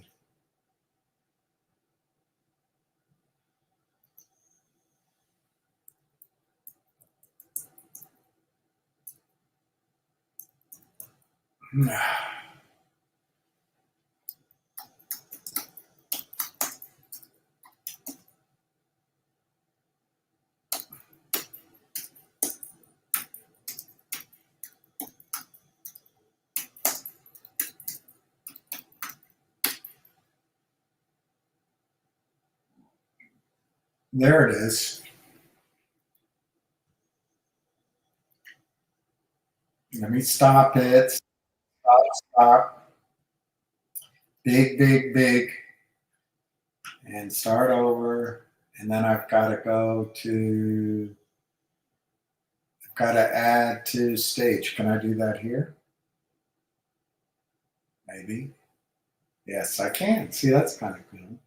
All right, here's the scene. If you have a sense of humor. Mr. Joe? Right.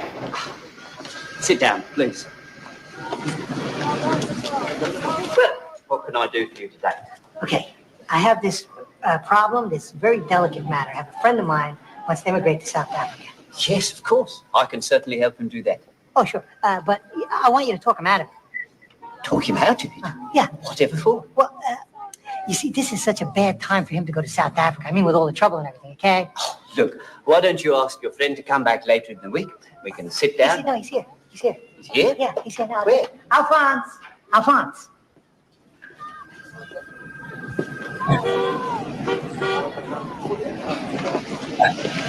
How you doing? I think there must be some mistake.